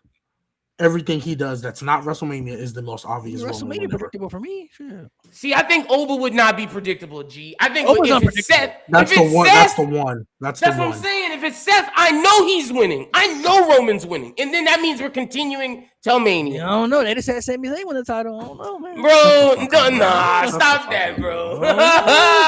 I think that got to do with Cody saying he wants Sami to win. If Seth win the title back, then what? I promise you, I'm all elite. I will go watch that. I will go watch that 12-man steel cage match. That bullshit that's gonna be on tonight. I will go watch the. Wait, why is Seth winning the title a bad thing, bro? That would be trash. Dumbest shit that they could do, bro. What? The dumbest shit they could do. That might be the Oba. Now you can avoid Seth and Roman. Seth versus Oba. Now you can avoid Seth and Roman. That's a squash. Yeah, you're rage baiting me and it's working. No, that'd honestly be a really good match. It would be. I don't give a fuck. I mean, Oba would win, of course, but like that would be stupid. If Seth Rollins beat Roman Reigns, that would be stupid. How would it be stupid though? I'm just trying to figure that out. How would it be stupid? There's a story that to tell. They can continue that story. And the story is Roman needs to, bro. As you just said, Roman is recreating the bloodline, which might be a better version of what they had before. It definitely is. You lose to Seth Rollins? Seth Rollins is the kryptonite. He's the kryptonite. Well, eventually Superman overcame Batman. You know what I mean? Eventually he did. If Roman just yells out Becky or Martha or something, I don't know. But please. Hey, yo, highlight that comment from Rob. Highlight that comment from Rob, please. Which one? The one he just sent, Anthony Davis. Because that's exactly what Seth Rollins, that would be like Anthony Davis getting another ring. Seth Rollins winning the World Heavyweight Championship would be like Anthony Davis getting another ring on the Wizards, mind you. Anthony Davis getting the ring on the Wizards? Yeah, I'm sure, bro. Real quick, I'm just saying it would continue the story because they could continue the story of Roman Reigns has yet to prove that he can get the job done. Roman Reigns at this point does not need that shit, bro. Just get the win out the way. What are we doing? Do y'all care about Forbidden Door? No, I promise I don't. I mean, I'm still watching them. I'm still watching. I only care about Swerve and Ospreay. You would think I want to care about the conglomerate in that 12-man. I like the NXT card too. NXT cards look pretty good too. Bro, who do y'all think's gonna win between Swerve and Ospreay? It's Ospreay for sure. Ospreay. It's Ospreay. It's gonna be Ospreay and MJF at thing. Now people are saying the Kenny thing. Kenny's gonna take it at Redemption to get Kenny versus Ospreay at All In. A lot of AEW sickos and even Sean Ross Sapp was talking about that, bro. They saying TK might want that. I think it should be MJF versus Ospreay because y'all see Tony Khan being like, I want this. You know that New Japan stand could pull some shit like that.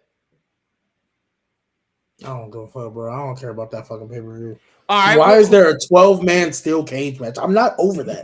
Why is there a 12-man steel cage match, bro? And then at that point, you should just do Stadium Stampede.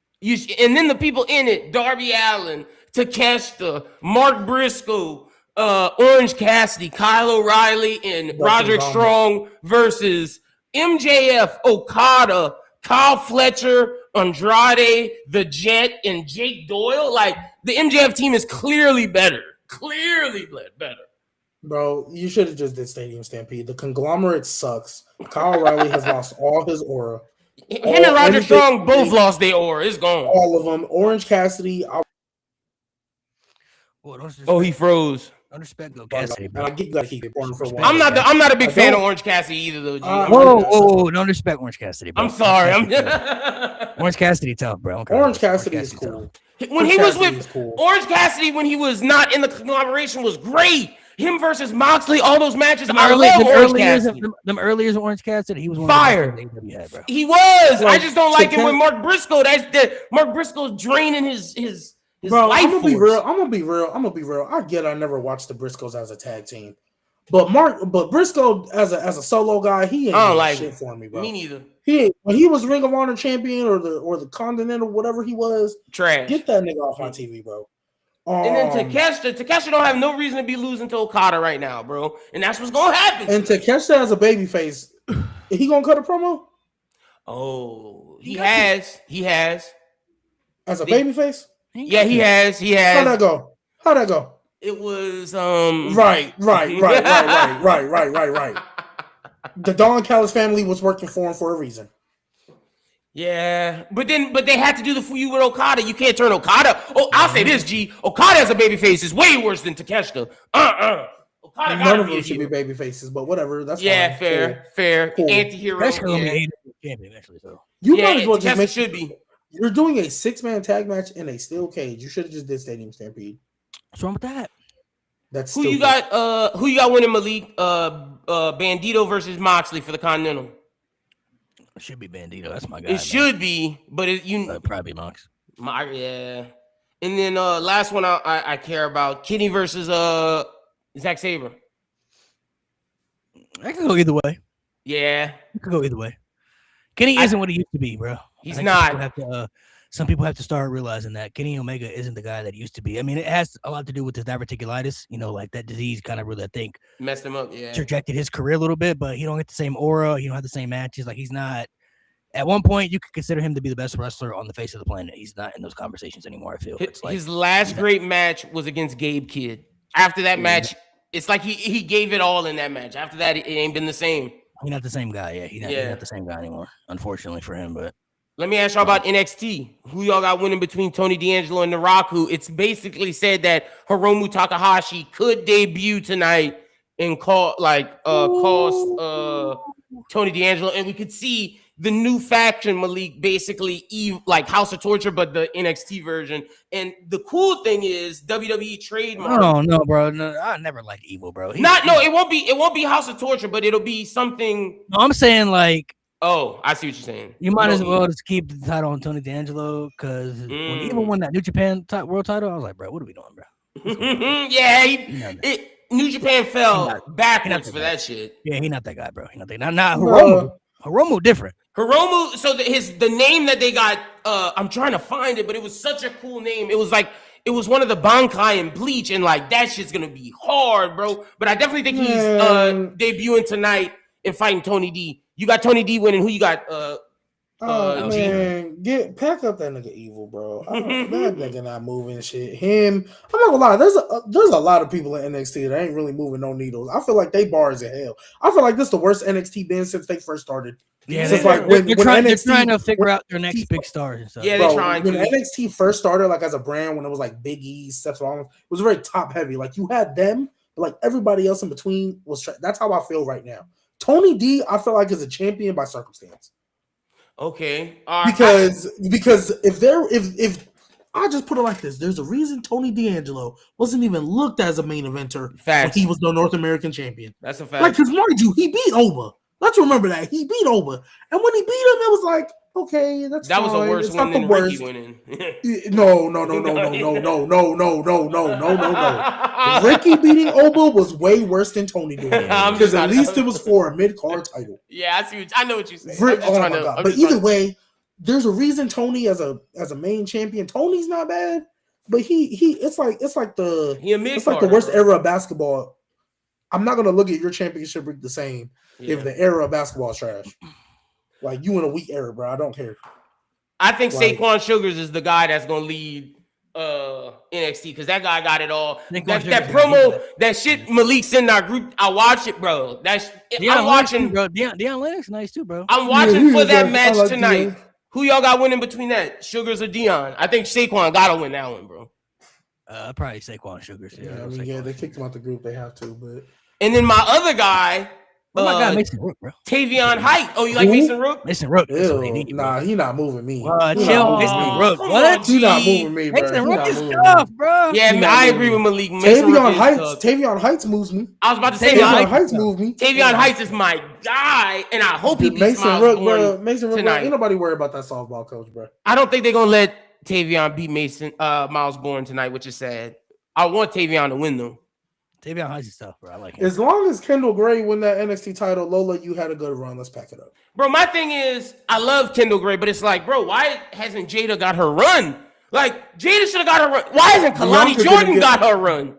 Bianca didn't get her run either, and we saw how that True. turned out. Ain't True. nobody worried about it. Jada will be fine.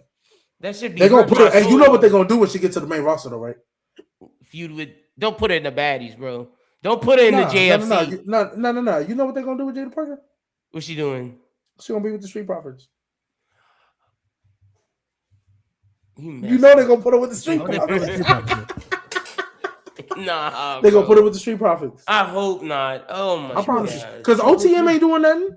Matter of fact, one of them is sitting. Yeah, one is working the in it's Triple Perils H. de Mal. Yeah. Hey, and his shit with Perils de Mal is fire. He was so hurt. His tag team partner said, "Hey, bro, you just left me for AAA. What the fuck?" He was like, "Hey, don't worry about that. Yeah, that's Don't worry about that." But okay, so y'all got Kendall winning tonight. What else we got on this card? Oh, we got Tatum Paxley versus Zarya. Hey, I was talking about it with Zara my guy, gotta Coach. win. I was talking about it with my guy, Coach Mark. Zarya should never lose. again. Yeah, I agree. Zarya shouldn't lose a single match. She should run that North a American, monster. run through that division, and then pull a Keith Lee and go win the NXT title, and Double then champ? relinquish the North American, and then Oh, relinquish the North relinquish. American. Got you. She should not lose another match. Yeah, I'm she with should you. be. She should be in NXT for the next 2 years and not lose. Be a another monster. match. Yeah, Yep. I And agree. if Sol Ruka is a champion of any kind, when she gets to the main she roster, should go take she that. should beat Yeah. Sol Ruka immediately. And they should dig. Honestly, G, do the Kevin Owens, Sami Zayn storyline. She just Yup, as soon as she yup, debuted, yup, just yup. like knock her ass out. That'd be hard, bro. Okay, we got Tristan Angels and Shiloh Hill. Do y'all care about that? That's another match. No. Tristan Angel's gonna be nice though. He gonna be nice. Tristan Angels can go in the ring. I was about to say he Oh, can nice. go. And then Someone the said last match. Apollo Crews debuted in TNA. Yes, and his new name. I didn't want to interrupt our podcast, but y'all are gonna laugh. His new name is Yuha Nation. That used to be his name before he came to. Oh, for WWE. real? I didn't know that. That was his name before he got signed to WWE. And I might be pronouncing it wrong because it might be a Nigerian name, but Yeah, it's that was his name before he came to WWE in 2015. it's UHAA and then Nation. Yeah, he can't use Apollo Crews. So, but that was How his did you manage original to name. get worse aura than what you already had?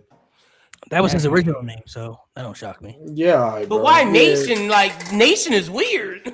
You should have just went with your government name at this point, bro. That's almost as bad as going from Ezekiel Jackson to Big Rick. Big Like that Rick. is horrible, bro. Big Rick is crazy. All right, let's play a couple games here before we head off. So we're gonna do some different games here. We're gonna do one that we're gonna bring one back that we haven't done in a while. You know, the pick between the two. So you already know how that works. I'm gonna name two different things. You just pick which one is better. So we're gonna do WWE Finisher Edition. So it's strictly finishers. I'm gonna name two different finishers, and y'all tell me which finisher y'all think is better between the two. So let's start with the RKO or Sweet Chin Music. Ooh. RKO. Okay, when you're not talking about the super kick, you're talking about Shawn Michaels Shawn Michaels, RKO. Sweet Chin Music. Yeah. Yeah, so Shawn Michaels, yeah. Shawn, you're not, yeah, okay. I'm going Sweet Chin Music, bro. I love Shawn Michaels Sweet Chin Music. Wind it up. They ain't never turned the RKO into a transition move. That's a fact. That's a fact, G. That's a fact. The Pedigree or the Stone Cold Stunner? Oh, the stunner. Stunner. Yeah, the stunner. Stunner. Okay. Ankle lock or sharpshooter? Ankle lock. Sharpshooter, it hurts. It looks like it hurts more. Sharpshooter hurts, bro. I ain't gonna lie. Yeah, sharpshooter looks like that shit is painful, bro. That shit does not feel good, bro. Eddie Guerrero's Frog Splash or RVD's 5-star Frog Splash? Oh, that's actually a good one. That's actually a good one. That's. I'm gonna say RVD, bro. I'm gonna say RVD. RVD's shit was athletic as fuck. But Montez Ford got a better one than both of them. Oh, I don't know about that. Yeah, he does. But that's a good one. I'm gonna go Eddie to be different, but that's actually a good one. I think RVD got the best frog splash ever to me. That's me. Nah, Montez shit is crazy, bro. This is cool. This is cool. We got two of the worst finishers ever, I believe, but I just want to see which one y'all gonna pick. We got the People's Elbow or the Hulk Hogan leg drop. Fuck, those are the two worst. They're fucking bad. finishes ever. And Lil Yachty's People's Elbow was atrocious. Which one is better, an elbow or a leg drop? To win a match, oh my god!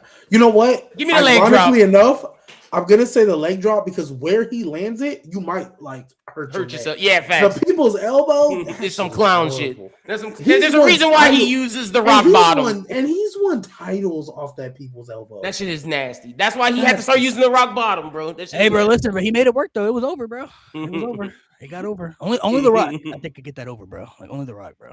Just like only Hulk let's see, Hogan we could got- get that weak ass leg drop over. We got Roman Reigns spear or Braun Breaker spear. Braun Breaker's next. Oh yeah, Braun Breaker's Breaker. next. That's a real football tackle. That boy take you out your. Yeah, Oh. facts. He headhunting with that shit. AJ Styles phenomenal forearm or Seth Rollins stomp. Oh That's wait, actually closer than Wait, you think, but- but I'm taking the phenomenal for him. I am too. But I feel like the finishers isn't the Styles Clash. No, it's both. He It's uses, both. Oh, yeah. AJ Styles is one of the last few wrestlers that could have won a match with four With different two finishes. truths. Oh, what? Well, Oh it's yeah, three. Spinal It's Tap. three. Spinal Tap. Yeah, Oh Spinal Tap. well, yeah, that too. But in WWE, it was three. What's Last the third? The calf crusher. Yeah. Okay. Gotcha. last two, we got GTS or Swanton Bomb. GTS. Nah, give me the Swanton Bomb because CM Punk's GTS is not the same as Kenta's, and Kenta's actually looks deadly. And CM Punk's. That's because CM Punk is old. I'm taking the GTS though. We talking the best version. I'm taking the GTS. I'm not is thinking about tough. old man Punk. Give me the GTS, Swanton, bro. Swanton Bomb was tough too, though. Swanton Bomb was tough. Swanton Bomb was tough.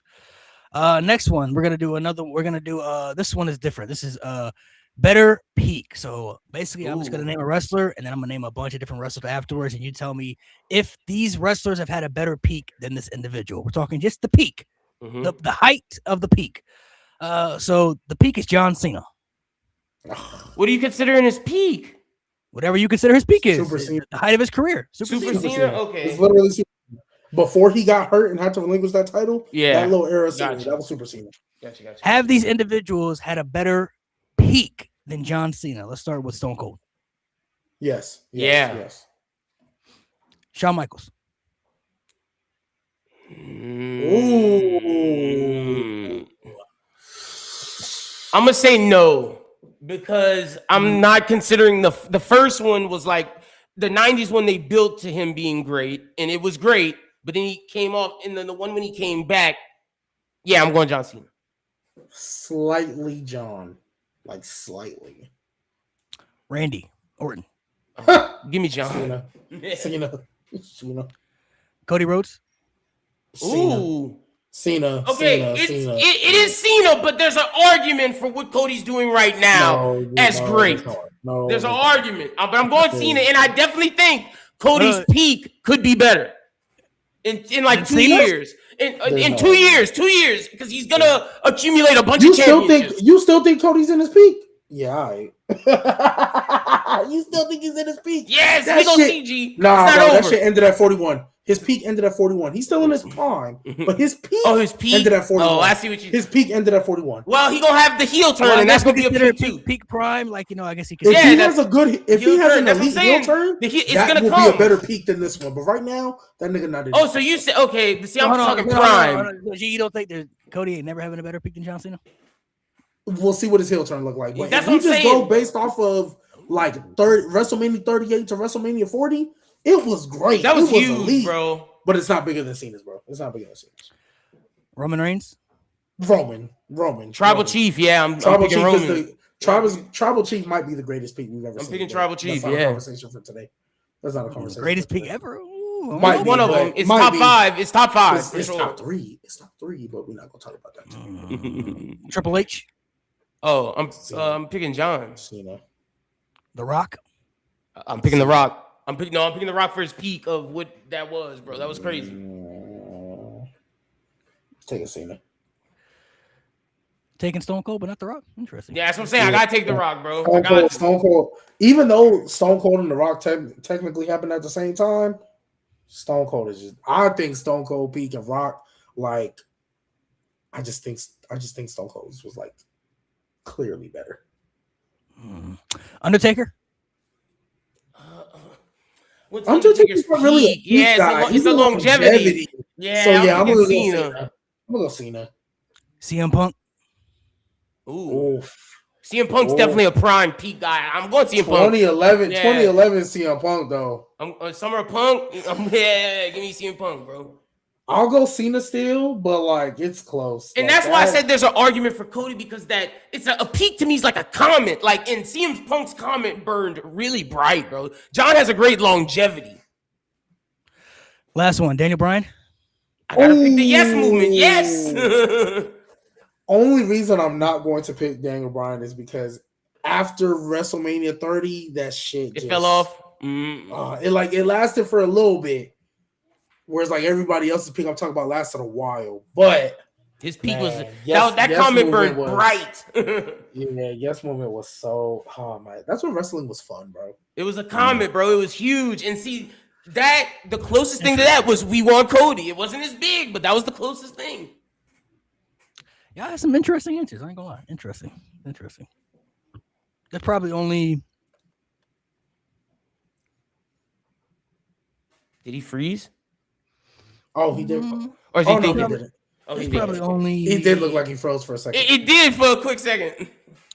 I don't know. There might be only over Cena's peak. It might be one or two people. I ain't gonna lie. Literally one or two, and it's Stone Cold and Tribal Chief. That's it. I don't even know about Roman. I'm being honest. You're gonna say Stone Cold and The Rock? No, Austin's for sure. Austin for sure. He probably has the greatest peak ever. But Cena's peak was kind of crazy. If it's not Rock, because I'm thinking the peak. Roman, who would you consider over Cena? I don't think I would consider anybody besides Austin. Oh, that's fair. Because I'm thinking of the quality of stories and matches as far as the peak, and Cena, bro. That's what Cena I'm saying, was in his bag, bro. Like for Cena. Even though he was beating people he probably shouldn't have beat, he was still cooking though, bro. Last one. We're gonna see how crazy we can get here. I want to go back and forth, so we're gonna go back and forth just to see how wild we can get here. And we're gonna stick with 5. I want everybody individual to name 5 wrestlers that have never moved you. 5 wrestlers that just like never moved you. They never appealed to you. You just ain't never saw it. I want to see how challenging we can get with wrestlers, and we'll go individually because I want to see how nasty everybody can get. Because I don't know. Well, I mean, because I don't want to be. And you want to pick like superstars, right? Like big dogs. Pick anybody. Yeah, because like obviously y'all we know can pick lame mid. Yeah, we could pick. Y'all know. We could pick any. It could literally be anybody. It could be any wrestler that just you never had an appeal for. Just never moved you. So we'll go individually. Should I go first? Yeah, probably. So because I have my obvious ones, but I'm trying to be nasty. All right, I'll say my first one. Rey Mysterio. That's a good one. That's a good one. Mainly only because I was more of an Eddie Guerrero person, though. Like Eddie Guerrero was always more appealing to me. Rey Mysterio was flashy in the ring, you know what I'm saying? Rey Mysterio Jr. in WCW, but like from a character aspect and stuff, promos, ain't never saw no appeal in that. All right, I got my first one. Kane. That's a good one too. Pete Kane was crazy though. Mm-hmm. He ain't moved me. One too. They did mess him up a couple times, though. That's a good one. My first one, I'm gonna just get out the way. Jeff Hardy. Never really was a guy. Never. That's a Jeff Hardy. That's crazy. Never moved me. I thought CM Punk was right. Stop drinking. You're an alcoholic. You keep getting arrested. Stop doing it. I didn't think that was a problem for him, but he never was in the back doing the swanton bombs and nothing like that. What? I tried it, bro. I can't even lie. I was doing attitude adjustments and RKOs. That's what I was doing. All right, I go another one. I'll say Dean Ambrose. Ooh. Never. Oh, that's unfortunate. Never. I love a little moment. I love me some John Moxley, bro. Even Moxley, bro. It's like Moxley, I can get behind you on, but like Dean Ambrose for a minute, I love them both. I never was into. I got my second one, G. If you need time, yeah, Trish. Go ahead. Trish did not move me. I was a leader guy. G know it. Trish was just titty. She couldn't wrestle. Sorry. Just say the whole. Just say the That's whole Divas crazy. division. Just say the That's whole Divas crazy. division. I My was next a leader one. guy. My next one. Chris Jericho. Oh, that hurt my soul. Chris Jericho? The way I looked at Chris Jericho, I was like, oh, he Nah, cool. nah. I've grown to appreciate him in the later years, but like he just never moved me. I was like if Chris Jericho was champion, I was like, okay, I guess. Chris Jericho was tough. Damn, that Chris hurts my Jericho soul. could literally do anything, bro. Chris He did Jericho, everything. he was Get cool, but he over, never bro. really moved me. Get a list over. He no, that's why I said I appreciate him in his later years. Like the list of Jericho, this might be a hot take. I think the list of Jericho is the most interested I've ever been in Chris Jericho in my life. Yeah, listen, Jericho was cool. That was cool. But like out of all the things he's ever done, that's probably the one I was like, okay, I fuck with this. Like I was actually in. Like that was the first time I was like, oh, I can't wait to see that next Chris Jericho segment. Like, other than that, Let's see. I'm gonna be honest, bro. Trick Williams, man. Damn. I got a new person for modern. That's Never funny. been moved by him, bro. It's just his matches don't do it for me, bro. His character work is cool, promo's cool, but like when the bell rings, man, his matches just don't be hitting for me. I got a modern day one. My third, Damian Priest, Wepa. I don't fuck with it. He has lost some steam since he lost the world title, but I do think he had a good momentum for a little bit. I was so mad when he did that to Drew. I was so mad. I'll fuck with the Wepa. this is a little bit more newer. I know some of y'all don't watch, but I'm gonna keep saying it. Mason Rook, bro. Don't get that softball coach off my screen, bro. I don't care. Mason Rook is good. Get that softball coach off my screen, bro. I'm not rocking with it, bro. All right. Let me think of some other ones. Yeah. Let me think of some other ones. Oh, I know who my next one is off rip. I already know who my next one is. So you already know off rip? That's crazy. Yeah, I know who my next one is. Let me go Actually, I know my with. next two, Loki. Yeah, I was about to say I got my next two. I got a couple. I got a few ones in my head that I'm rambling through, but I'm trying to just narrow some down. Can we ban Rob while you're trying to narrow it down? I don't tolerate. You don't like the killer. I don't tolerate Kit Wilson disrespect. Leave Rob alone, man. Kit Wilson is elite. Right. Kit Wilson is elite. One of the greatest theme songs we've ever heard. Oh my gosh! Don't ever disrespect. I'm gonna say. Let me go more. I kind of want to go old school. I kind of want to give an old school and a new one. So let me go kind of more old Nasty school. West. If we talk about Okay, women I'll wrestlers, I'm do gonna an just old talk about school the and Divas then- division. Oh, old school one for I me. went too old school, so I'll give an old school one. Kevin Nash, bro. Oh wait, I wrote it. Look, Diesel. Hey, if Kevin Nash when he was Diesel in WWE wasn't working with Bret Hart, he was not having those. I matches. wrote Diesel down. I'm gonna use my other one. Literally his best matches in the company was with Bret Hart. If he wasn't wrestling Bret Hart, and he had one go with Undertaker at WrestleMania too. But even in WCW, bro, like Trash. yeah, bro, Kevin Nash It was is- 100% all. Hey Chico, hey Poppy, my guy, the real one. I'm blanking on his Razor name right Ramon? now. Razor Ramon, yes, bro. It was 100%. Razor Ramon was the cool one of that group. It was not big. It was not Big Sexy. It was not Kevin Nash. Kevin Nash was not him. It was Scott Hall. Scott Hall was a better wrestler, a better talker, and had more aura. Kevin Nash was trash. And I wrote him down, so I'm going to use a different one because Malik said he went one old school, one new school. This is my old school since he went with Kevin Nash. Big Papa Pump, Scott Steiner. I know he had them promos that niggas like. That nigga did not move me. In ring, he was trash. It was just muscles. That's it. He ain't move me. I'm not talking about when he didn't have muscles, because when he was in that tag team, he could go. But Big Papa Pump, Scott Steiner, blonde hair with the night shit on his head, did not move me at all. Chat, y'all keep naming these women wrestlers from back in the day. I promise you, just say the Divas division and we'll understand.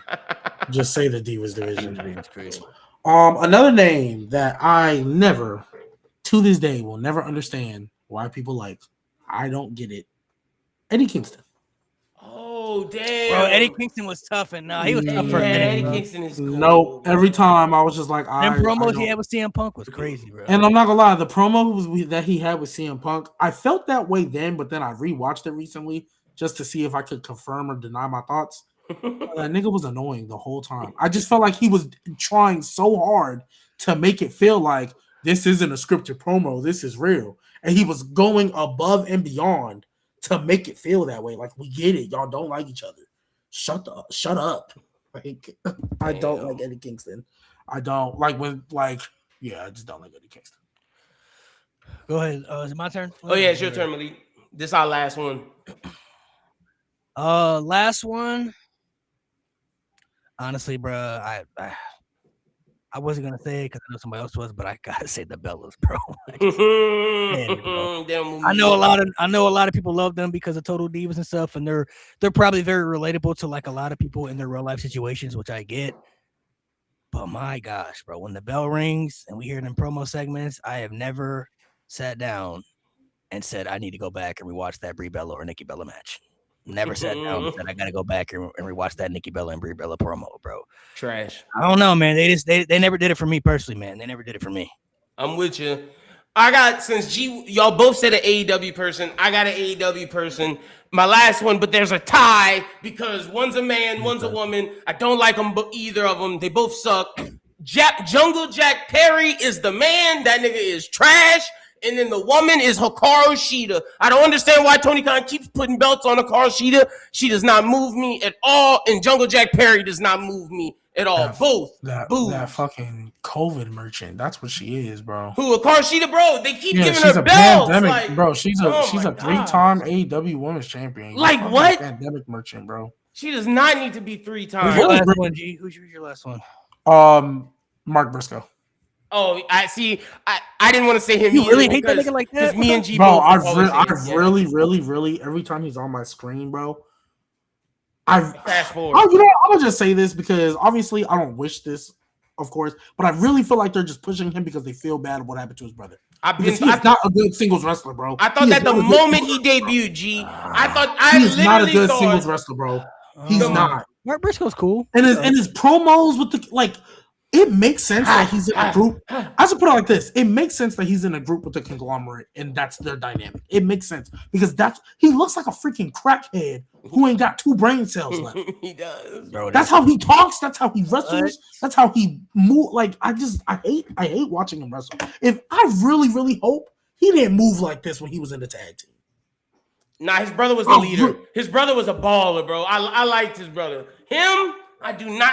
And see, I didn't say him because me and G always going on him, but I agree with G, bro, 100%. He does not move me at all. I do not like Mark Briscoe at all. He like with his no teeth. I think he's a meth addict. G said crack. I thought he was a meth head, bro. Legit. Bro, y'all need to chill. If I saw him walking down the street, I would tell my fiance, "Hey, hold on tight to your purse and don't." Me and my fiance moving to the other side. Like, especially if he seems like the type of guy to come up to you at the gas station. Hey, what's good, player? Let me get $1. That's bro, what he feels like, y'all are bro. bugging, bro. That's what he feels like, bro. I'm not with it, bro. I'm not, bro. It's not. Like, I'm pretty sure he's a great person. I'm pretty sure he's a great person. Yeah, he's a nice guy. I'm talking about his character. Mm-hmm. His character that he portrays on TV. I don't like. Yeah, I'm not talking about Mark Briscoe the person. I'm talking about Mark Briscoe the character. Whatever he portrays on screen. He is. Oh my gosh, bro! Like, so let's switch it then. Like, Britt Baker works in your company. Go fucking see the dentist, please. Let's go. Let's switch it and go the opposite direction. Even Shiloh Hill got a fake tooth, bro. Shiloh Hill said, That's part of Mark Briscoe's look, though. That's part of the look, and that's the problem. Like, bro, I'm pretty sure the DMD can get you in there for free, bro. Yeah, go to the. It's part of the gimmick, though. It's part of the look, the gimmick. That's part of it. Method gimmick. Jeez, bro. Like, I can't. Let's go reverse. Let's go 3 wrestlers that get too much hate from. Can I go first off rip? Because I already know mine. 3 wrestlers that get too much hate. I'm gonna go individual. I'm gonna go first. I'll go last for this. And I'm talking about Triple H as a wrestler, and if you want to talk about his booking, whatever. But I be seeing niggas online really thinking that Triple H wasn't a hooper like that back in his day, bro. Triple H was very good back in his time, bro. There's a lot of great Triple H stories and matches that WWE has attached with his name on it, bro. Triple H was like that. He may have never been the guy, sure, but Triple H was still one of the greatest to ever do it, bro. Like, y'all got to put some more respect on Triple H. Y'all trying to pretend like Triple H wasn't like that, bro. Hey, I know I've said this before, but I'm gonna give y'all mine right now, bro. I already know off. I was hoping we was gonna do this. I still to this day think Alberto Del Rio could have been way better. Oh no, that nigga It's just my was circumstance, bro. Bro, that nigga is a criminal. Listen, you gotta no. I'm talking about before he was doing Nah, that. bro, Bro, y'all gotta understand. Anybody that would have been put in Alberto Del Rio spot during Summer of Punk was They would've doomed to succeeded. fail. They would have succeeded. He didn't have it. He didn't have it, bro. No. He didn't have it. If there was any new young star that cashed in on or tried to take the belt from CM Lynn. Punk during Summer of Punk, Lynn, no, you was bro, moved- they wouldn't have you was worked. moved by Del Rio, bro. Hell no, bro. Del Alberto Rio Del Rio, was- Moved you, bro. All I'm Alberto saying Del was- Rio was trash to me, all dog. I'm saying is- I did not all like I'm him. saying is Theme song Alberto Del merchant. Rio wasn't that bad, bro. Theme song. He merchant. I wasn't prefer that bad, Chavo Guerrero to Alberto. If we being Nah, real, bro. Nah. Chavo Alberto Guerrero Del Rio definitely wasn't better that than bad, Rio. bro. Right. Alberto Del Rio wasn't that bad, bro. He Theme wasn't song that bad. merchant, bro. Theme song merchant. Nah. He wasn't that bad. For me, I'm going. Name 5 great Alberto Del Rio matches. The triple threat with No. in the Hell in a Cell. That match was mid, bro. It was not. It was not mid. It was good. Yeah, Okay, man. wait. You want like 5-star classics? I don't know. Everybody only remember that match because of the ending, bro. Hey, I don't know if he got like 5-star classics under his That Rio belt, but, versus like, Swagger. he got WrestleMania some really movie? good.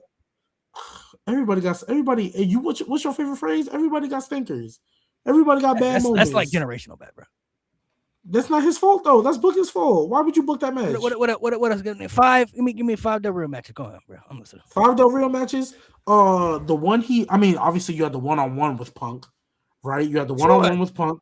You had the Edge. No. That match I remember very, very mid. Never mind. Against Punk, that was okay. Sure. Big Show Del Rio was cool. Big Show Del Rio, that was the one few good Big Show matches. When Del Rio was playing babyface, yeah, okay. That wasn't bad. The Last Man Standing. That shit was ass, bro. The Last Man Standing was ass. Talking about when he missed the bucket kick? Yeah, that shit was terrible, nigga. That was not that That shit bad, was bro. booty cheeks. Hey, there was a little botch in there, but it wasn't that He was gonna be the bad. next Eddie Guerrero, bro. That wasn't that bad. What's yours, Lynn? All right, mine. I'm going with Shane McMahon, bro. Shane McMahon get a little too much hate. Shane was throwing his body off the edge. Shane could kind of cook a little bit, bro. Shane was tough. I ain't gonna lie, Shane was tough. Shane could cook. Yeah, Russ you're got right, too James. much The match with hate. Christian was good. Let me go a couple. Oh, I'll say Becky Lynch for sure. I'll throw her in there. The whole Becky Hogan allegations, you act like that. You know, some of your favorite wrestlers ever in the company's history hadn't had their best match with Becky Lynch. It's crazy. Becky Lynch literally could do everything at the highest level. She could work with any talent. She could be a face. She could be a heel. She can elevate titles. She can elevate superstars, bro. Becky Lynch doesn't have to be the flashiest in the ring, but she know how to get the job done. So, G, you know yours? I want to bring this one up, Nigga said even Del though, Rio. I want you to understand. I'm only talking about this for one specific reason and one specific you reason. gonna say? Also. I'm not talking about the wrestler, but we're gonna stop disrespecting Jack Swagger's OG theme song, brother. Oh my God. That entrance was so hard, bro. Jack Jack 1-2 1-2 is trash. Oh yeah, bro. G 0 for 2 right now, Malik. He 0 for 2. That's Oh, I'm 0-2, not bro. talking That nigga about- went 0-2. I'm not He talking 0-2 right about the now. wrestler. I'm not talking about the wrestler. Bro, Just his that was so. entrance in That the was theme one of the song. most. My that man was- said Nah, Del bro, Rio that and was Jack one of the. Swagger. That was one of the. His That was one theme of the song, worst. not the wrestler. That was one of the worst things about SVR 2010 was that theme song getting played. No, it wasn't. Skipping it every time. No, bro. it Skipping every time. wasn't. I got you where I want you. No, Oh that shit my was- No. And the little entrance with the push-ups and the pyro. This shit was, Yo, who you know doing push-ups to Pyro? The that shit was so All-American Orlick, American? bro. That shit was so Orlick. I'm not gonna lie. The song was tough, And I'm not gonna lie, bro. His nickname also too was hard, bro. The All-American American was cool. That was cool. Yeah, the All-American. We All American American, bro. Come on, bro. Stop That playing theme with me, song was bro. garbage, man. I'm not That talking shit about the was wrestler. I'm not talking about his promo skills. I'm just talking about his I'll take entrance. that Liv Morgan theme over Jack. Oh, shut Trouble, the fuck up. No, Trouble! you won't. Yeah, no, I'll take Trouble over that. No. On God, I would. No. On God, I would. That's how much I hate that team so much. No, It's so bad, no, bro. we are not taking that, bro. Yeah. You're Give me that disrespectful. trouble, bro. Give me I that don't want that trouble. Give me that Kesha. Trouble, I don't want. Bro, you That taking? Jack one too. Wait. So you telling me you taking Timu Kesha over Jack Swagger? Yes. Nah, bro. Yes. Give me 2000 Britney Spears over that Jack one too. Yes. Jack 1 2 Yes. is bad. Jack 1-2 was crazy. Trouble. Nah, that trouble's disgusting. Trouble's nasty word. That shit Yeah, ass too, Trouble's bro. bad, bro. I'll take that shit over. Get you on your knees. Trouble's the Dude, theme I'm throwing in the garbage. Jack Swagger theme I'm throwing in the garbage. Set it on fire, bro. I can't do it. Nah, bro. Nah, you tripping, bro. You tripping. So for me, my second one, and this is we're talking overhated, shouldn't get the hate she gets.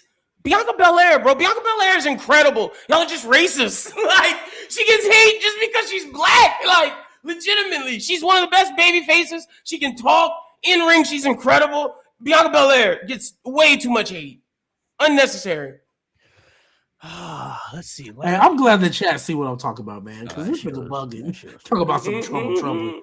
I'm so sure. Trouble. Give me trouble, bro. Give me trouble. Hell no. I didn't expect them to say that one. I don't like the Jack Swagger theme. But Hey, so bad. Malik, quick question.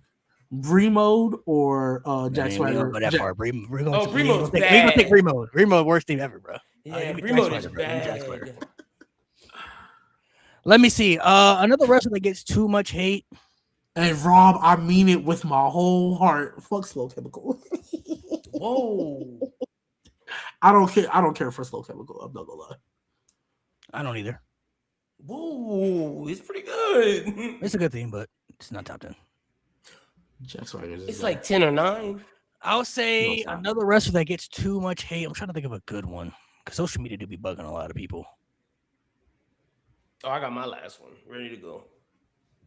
I'm gonna say, you know what else? Don't want to be nasty. No, I won't say that one because I understand why people don't like him. I'm gonna throw Roman Reigns in there, bro. I'm gonna throw Roman Reigns in there for the simple fact of I think there are still people that are still blinded by the big dog and try to deny his real greatness. I understand that certain things can be overcomplicated with this booking sometimes. Maybe they book him too strong, whatever the case is. But like, I feel there is a portion of the fans out there who really still feel that Roman's overrated or he hasn't been given some of the best quality stuff we've seen in wrestling in the last 6 years, bro. Like, Roman Reigns has leveled up in a way that some people I feel like just refuse to accept at this point. And there are some fans out there that do overhype him for sure.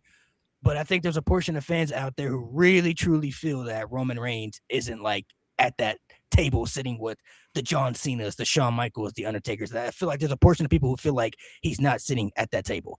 He's been at that table for a minute. That's a fact. For me, and I'm giving love to this person and really these people because, man, in my opinion, they had the potential to be on the same level of like Let's see if he go over 3. New Day, Usos. They had the potential to be on this level if they just gave them the keys. I know you're gonna say actually. Pretty Deadly, man. Oh, never mind. Yeah, they were Pretty Deadly is One of them got hurt, though. so One of them good. got I hurt. know, Yeah. and I know, but Kent Wilson, y'all don't want to get beat a book. I promise you, he's the longest reigning U.S. champion of all time. I promise you. Kent Wilson is so good, bro. Pretty Deadly, bro. The first time I ever seen them when they debuted in NXT, That's fair. it was weird with the way like they won at first, but then I was like, you know what? I get it. I'll give them the keys. That's fair. That's fair. Give him the keys. Mhm. I love Pretty That's Deadly. I love Pretty Deadly. My last. What did you think I was gonna say? Enzo and Cass. Oh, I thought you were gonna say the Dudleys with Bully Ray. Go ahead. Lynn. My last one is easy. Cody Rhodes, overhated, and my guy is amazing, bro. Overhated. He gets the right amount of hate. Cody He gets overhated a revolutionized little bit. He the does. wrestling industry, bro. Without Cody Rhodes, AEW doesn't exist. We don't get the wrestlers getting paid what they want and making WWE rise to the occasion. He was a part of the boom period. Got to get that responsibility. And in ring, he is incredible. On the mic, he's great. People say he can't talk. What do you mean Cody can't talk? You know the best talkers in WWE? Overhated. He gets a little Rob, overhated. Rob, You think I he gets promise overhated you, and I'm- overrated, Malik? I could agree with that. Rob, I promise you, I'm giving it to him longer. Then Kit will be wait, the greatest then IC champion of Gunther? all time. No, that's I crazy. promise you, Kit is the greatest IC champion. Or no, I said U.S. title. Gunther can have his IC. The U.S. though, You give him a yeah, I'm Gunther giving it to reign? Kit. I All right, love let's Kid. Damn near like it. He for sure getting a 365. Let's end it off like this. Last game we're gonna play. Everybody got to give 5 wrestling takes that people might not agree with. That you have that people might not agree with. It could be anything. I'll start. For mine, and I'll give a couple out there. Let me see, because I've given a couple, so let me see which direction I want to go in. Oh, I said this before. Slow Chemical is not a top 10 WWE theme all time. It's a good theme, just not top 10. Oh, I could go right now. Roman Reigns and Cody Rhodes are the 2 wrestlers that are the most important wrestlers to the wrestling industry of all time. Roman Reigns and Cody Rhodes, what they did for the wrestling industry. All time? All time. I got them as 2 of the, like, they are the, like, 2 most important wrestlers. More important than Hogan and Austin? I think for what Roman Reigns and what Cody Rhodes did for wrestling changed the industry for forever. If not, okay, you're right. Saying all time is you crazy. stick with it. You say stick with it. You said all time. I'm gonna say, yeah, I'm sticking with it all time. They're the 2 most important wrestlers all time: Roman Reigns and Cody Rhodes. Cody. The Roman Reigns and Cody Rhodes. Hey, is this take? All right. Go ahead. All right, bro. Cool. First off, before I give this take, I just really want to address this. AEW is debuting a circular steel cage for the 12-man tag. Wait, what? AEW is debuting a circular steel cage for the 12-man Super chat, tag. appreciate you. We'll answer this one quick. Which is one WWE fumble you guys will never understand? NXT wise? Yeah, like a W. I'm assuming he means like an NXT call up. Oh, Keith Lee. Shayna Keith Baszler. Lee for me. Samoa Joe. Samoa Joe's a good one too. Yeah, that is. Yeah, and I mean, All right, fan, all but right. Samoa He Joe. said his. Keep going. Yeah. So I just had to bring that up that AEW's debuting a circular steel cage. Anyways, geez, I lost my train of thought. We're doing a take that people might not agree with. Yep. Yeah, crazy takes. Yeah, I mean, should already said like 2 of them earlier today, but what's it called? Jeez, I don't want to repeat some. Sorry, that threw me off. Well, yeah, that'll just because we got 5, so that'll just be one. I think Alberto Del Rio in a different situation would have been better off, but I think he came at the wrong time because nobody other than Punk is what people wanted to see. Like if even if it wasn't Alberto, let's say they tried to give Sheamus that role, he would have got booed, and people would have looked at that in a bad light because Alberto Del Rio was what Vince was trying to throw in people. Malik's face is crazy right now. Alberto Del Rio is what Vince was trying to throw in people's face instead of Punk. I think if Punk doesn't happen or if Alberto Del Rio is like a different time frame, I think he's better received. That's I don't know what he sees in this nigga, bro. He love him some Del Rio. he was a good heel. He was a good heel. Let's see. I think John Cena versus Triple H at WrestleMania is better than John Cena versus Shawn Michaels. Ooh. Ooh. Yo, Mo, shut up. Bro. Okay, I got an easy one. Undertaker streak should have never been broken. Okay. Some people feel that way, I guess, but okay.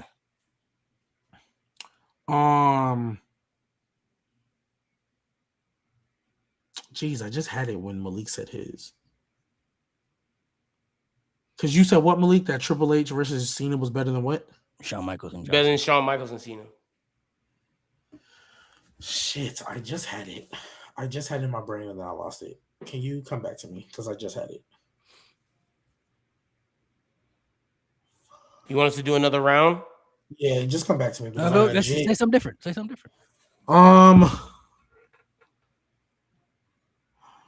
Shit, man. I just lost my train of thought. Blame Mo for this because he threw me off. Could be anything current era. Oh, that's what I was gonna say. I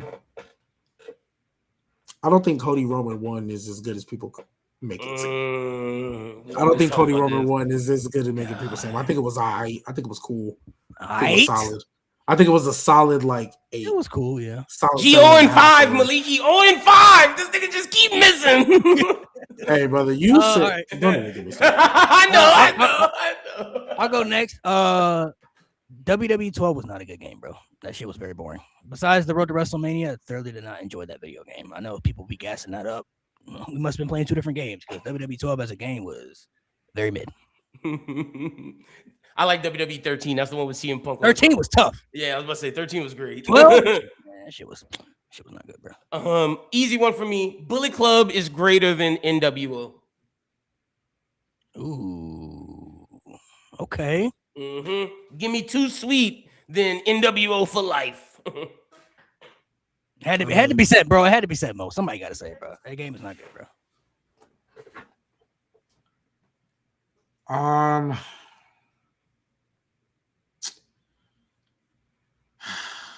not gonna lie.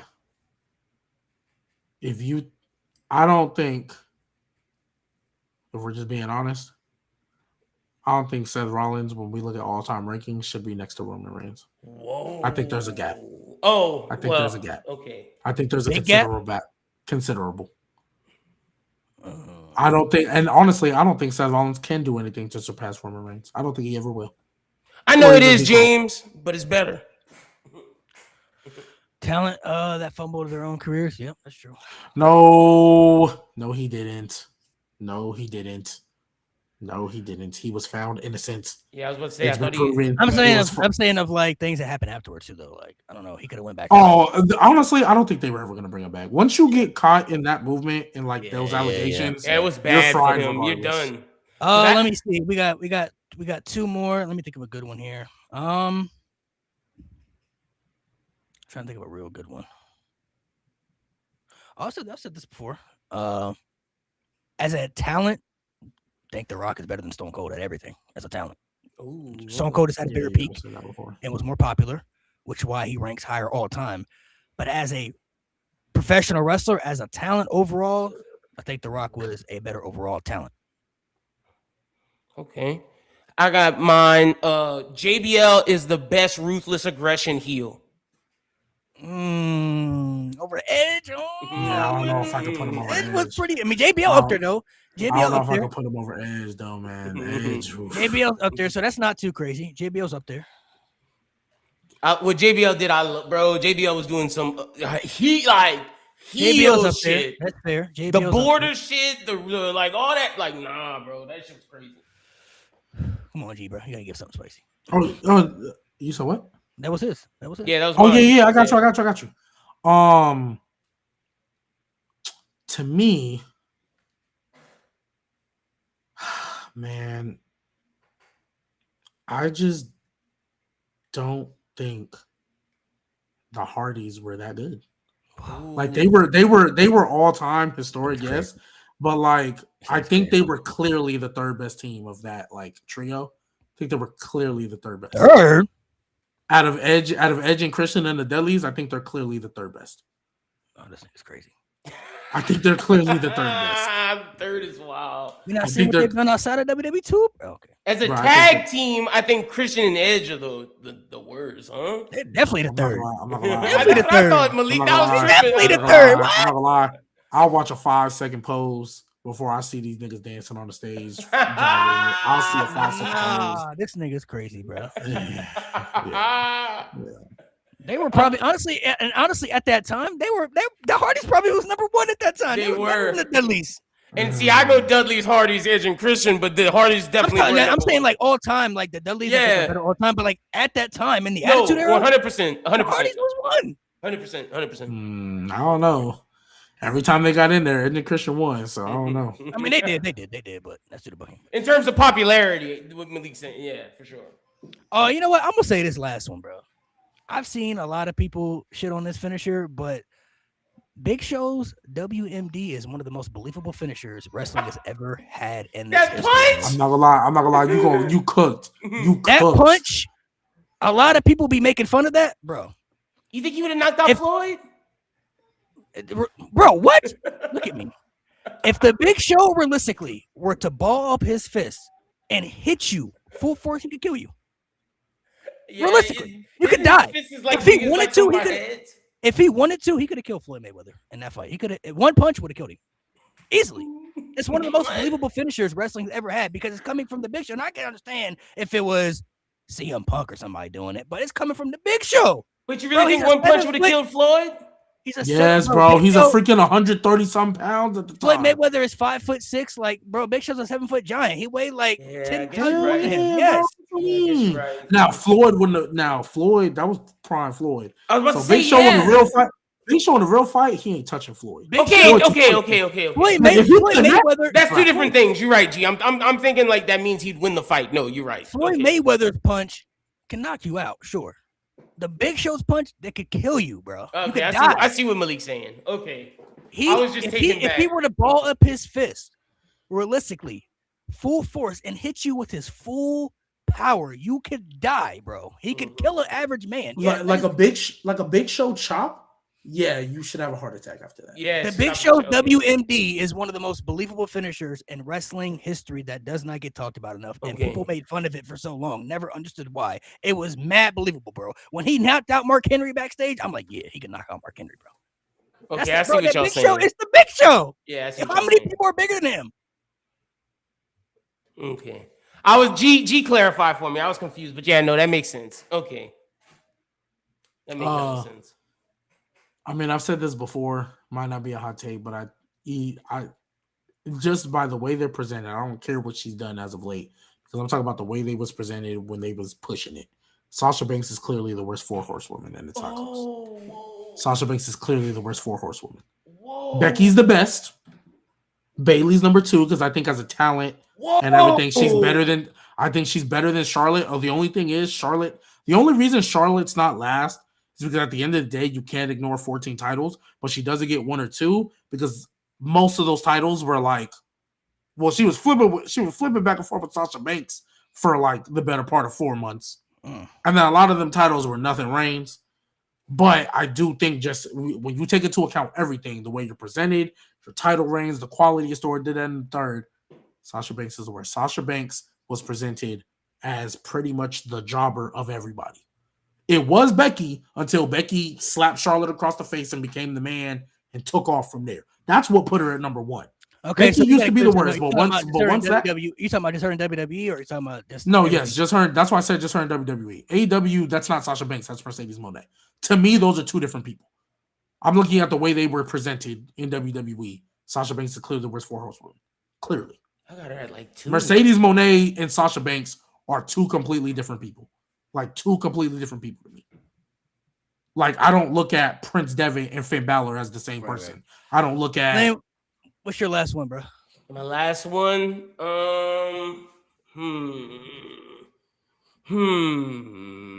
My last one. Oh, I'm gonna go with a bloodline one. Jimmy Uso's better than Jey Uso, bro. By far, and I don't think it's close. I think Jay just. I think. And I'm he not just took- saying that because he they're takes- twin. They're the He same. takes all of Jay's things.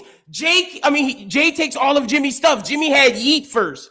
Jimmy had warning shot, bow first. Jimmy comes up with everything. Jay just takes it. Jimmy's a better wrestler than him. Jimmy's better on the mic. Jimmy is better than him at everything, bro. I'm not just saying that because they're They're the twins, same, but, you know. but they're the same. But they're the same. But I think Jimmy's better on the mic, though. Jimmy is better on the mic. Jimmy's better on the That's mic fine. and in ring, bro. He's better than Bone. I'm not gonna lie. I'm not gonna lie. They're the same in ring, bro. They have the same moveset. They do. Nah, the only thing but- that matter of fact, I think even Jimmy did it in his last match. He hit a spear, but that's the only thing different that Jay does that Jimmy doesn't is the spear. Jay walks That's it. slow as hell. At least Jimmy moves with pace. Like That's Jimmy. because Jimmy's not yeeting in the crowd for 15 minutes before his match. Hey man, Yeah. I'm not giving you no excuse. excuse. Come to work in shape, nigga. Like shit. I'm not giving you no excuse. You know what Jey Uso reminds me of? Trick Ultimate Williams. Warrior. Oh, him too. Oh, now you shitting on Trick, this nigga. Damn. Jey Uso reminds me of the Ultimate Warrior. Now, Jey Uso is better in ring, but when it comes to their presentation, that's what really got them over. Like Ultimate Warrior would run to the ring, bro, and he would get gassed before the match even started. Jey Uso gassed before the match even starts because he eating for 15 minutes. And these guys can have good matches, but they got to be in there with the right individuals, though. You know what I'm saying? So I think Jey Uso is kind of like the Ultimate Warrior. You put Ultimate Warrior in the ring with Macho Man, you can have a good match with the Macho Man. You put Jey Uso in the ring with Roman Reigns, you can have a good match with Roman Reigns. Put Ultimate Warrior in the ring with Goldberg, and you like, hey man, we need you to go out there and help out Goldberg, make him look good. This shit gonna be ass. Tell Jey Uso to go work with Logan Paul. She was ass. Trash. So, like G said, Jey had a bad match with Gunther. How do you do that? yeah, it's damn near impossible. How do you do that, bro? All right, you guys, we'll be back next week. Make sure you guys subscribe to the pod. Next week, we're going to be having a little debate and rankings. It's going to be the top 10 best superstars from WWE and AEW in the last 6 years, from 2020 until now. So we're going to do a little ranking list. I like that. I like that too. We're going to do a little ranking list that we haven't done in a while. So make sure you guys subscribe. Stay tuned for that. Be on the lookout. Make sure you guys go check out NXT AEW right now. Show some love. We're about to go tap into that right now too, man. So appreciate you guys for watching. Make sure you guys subscribe as always, and stay tuned for next week.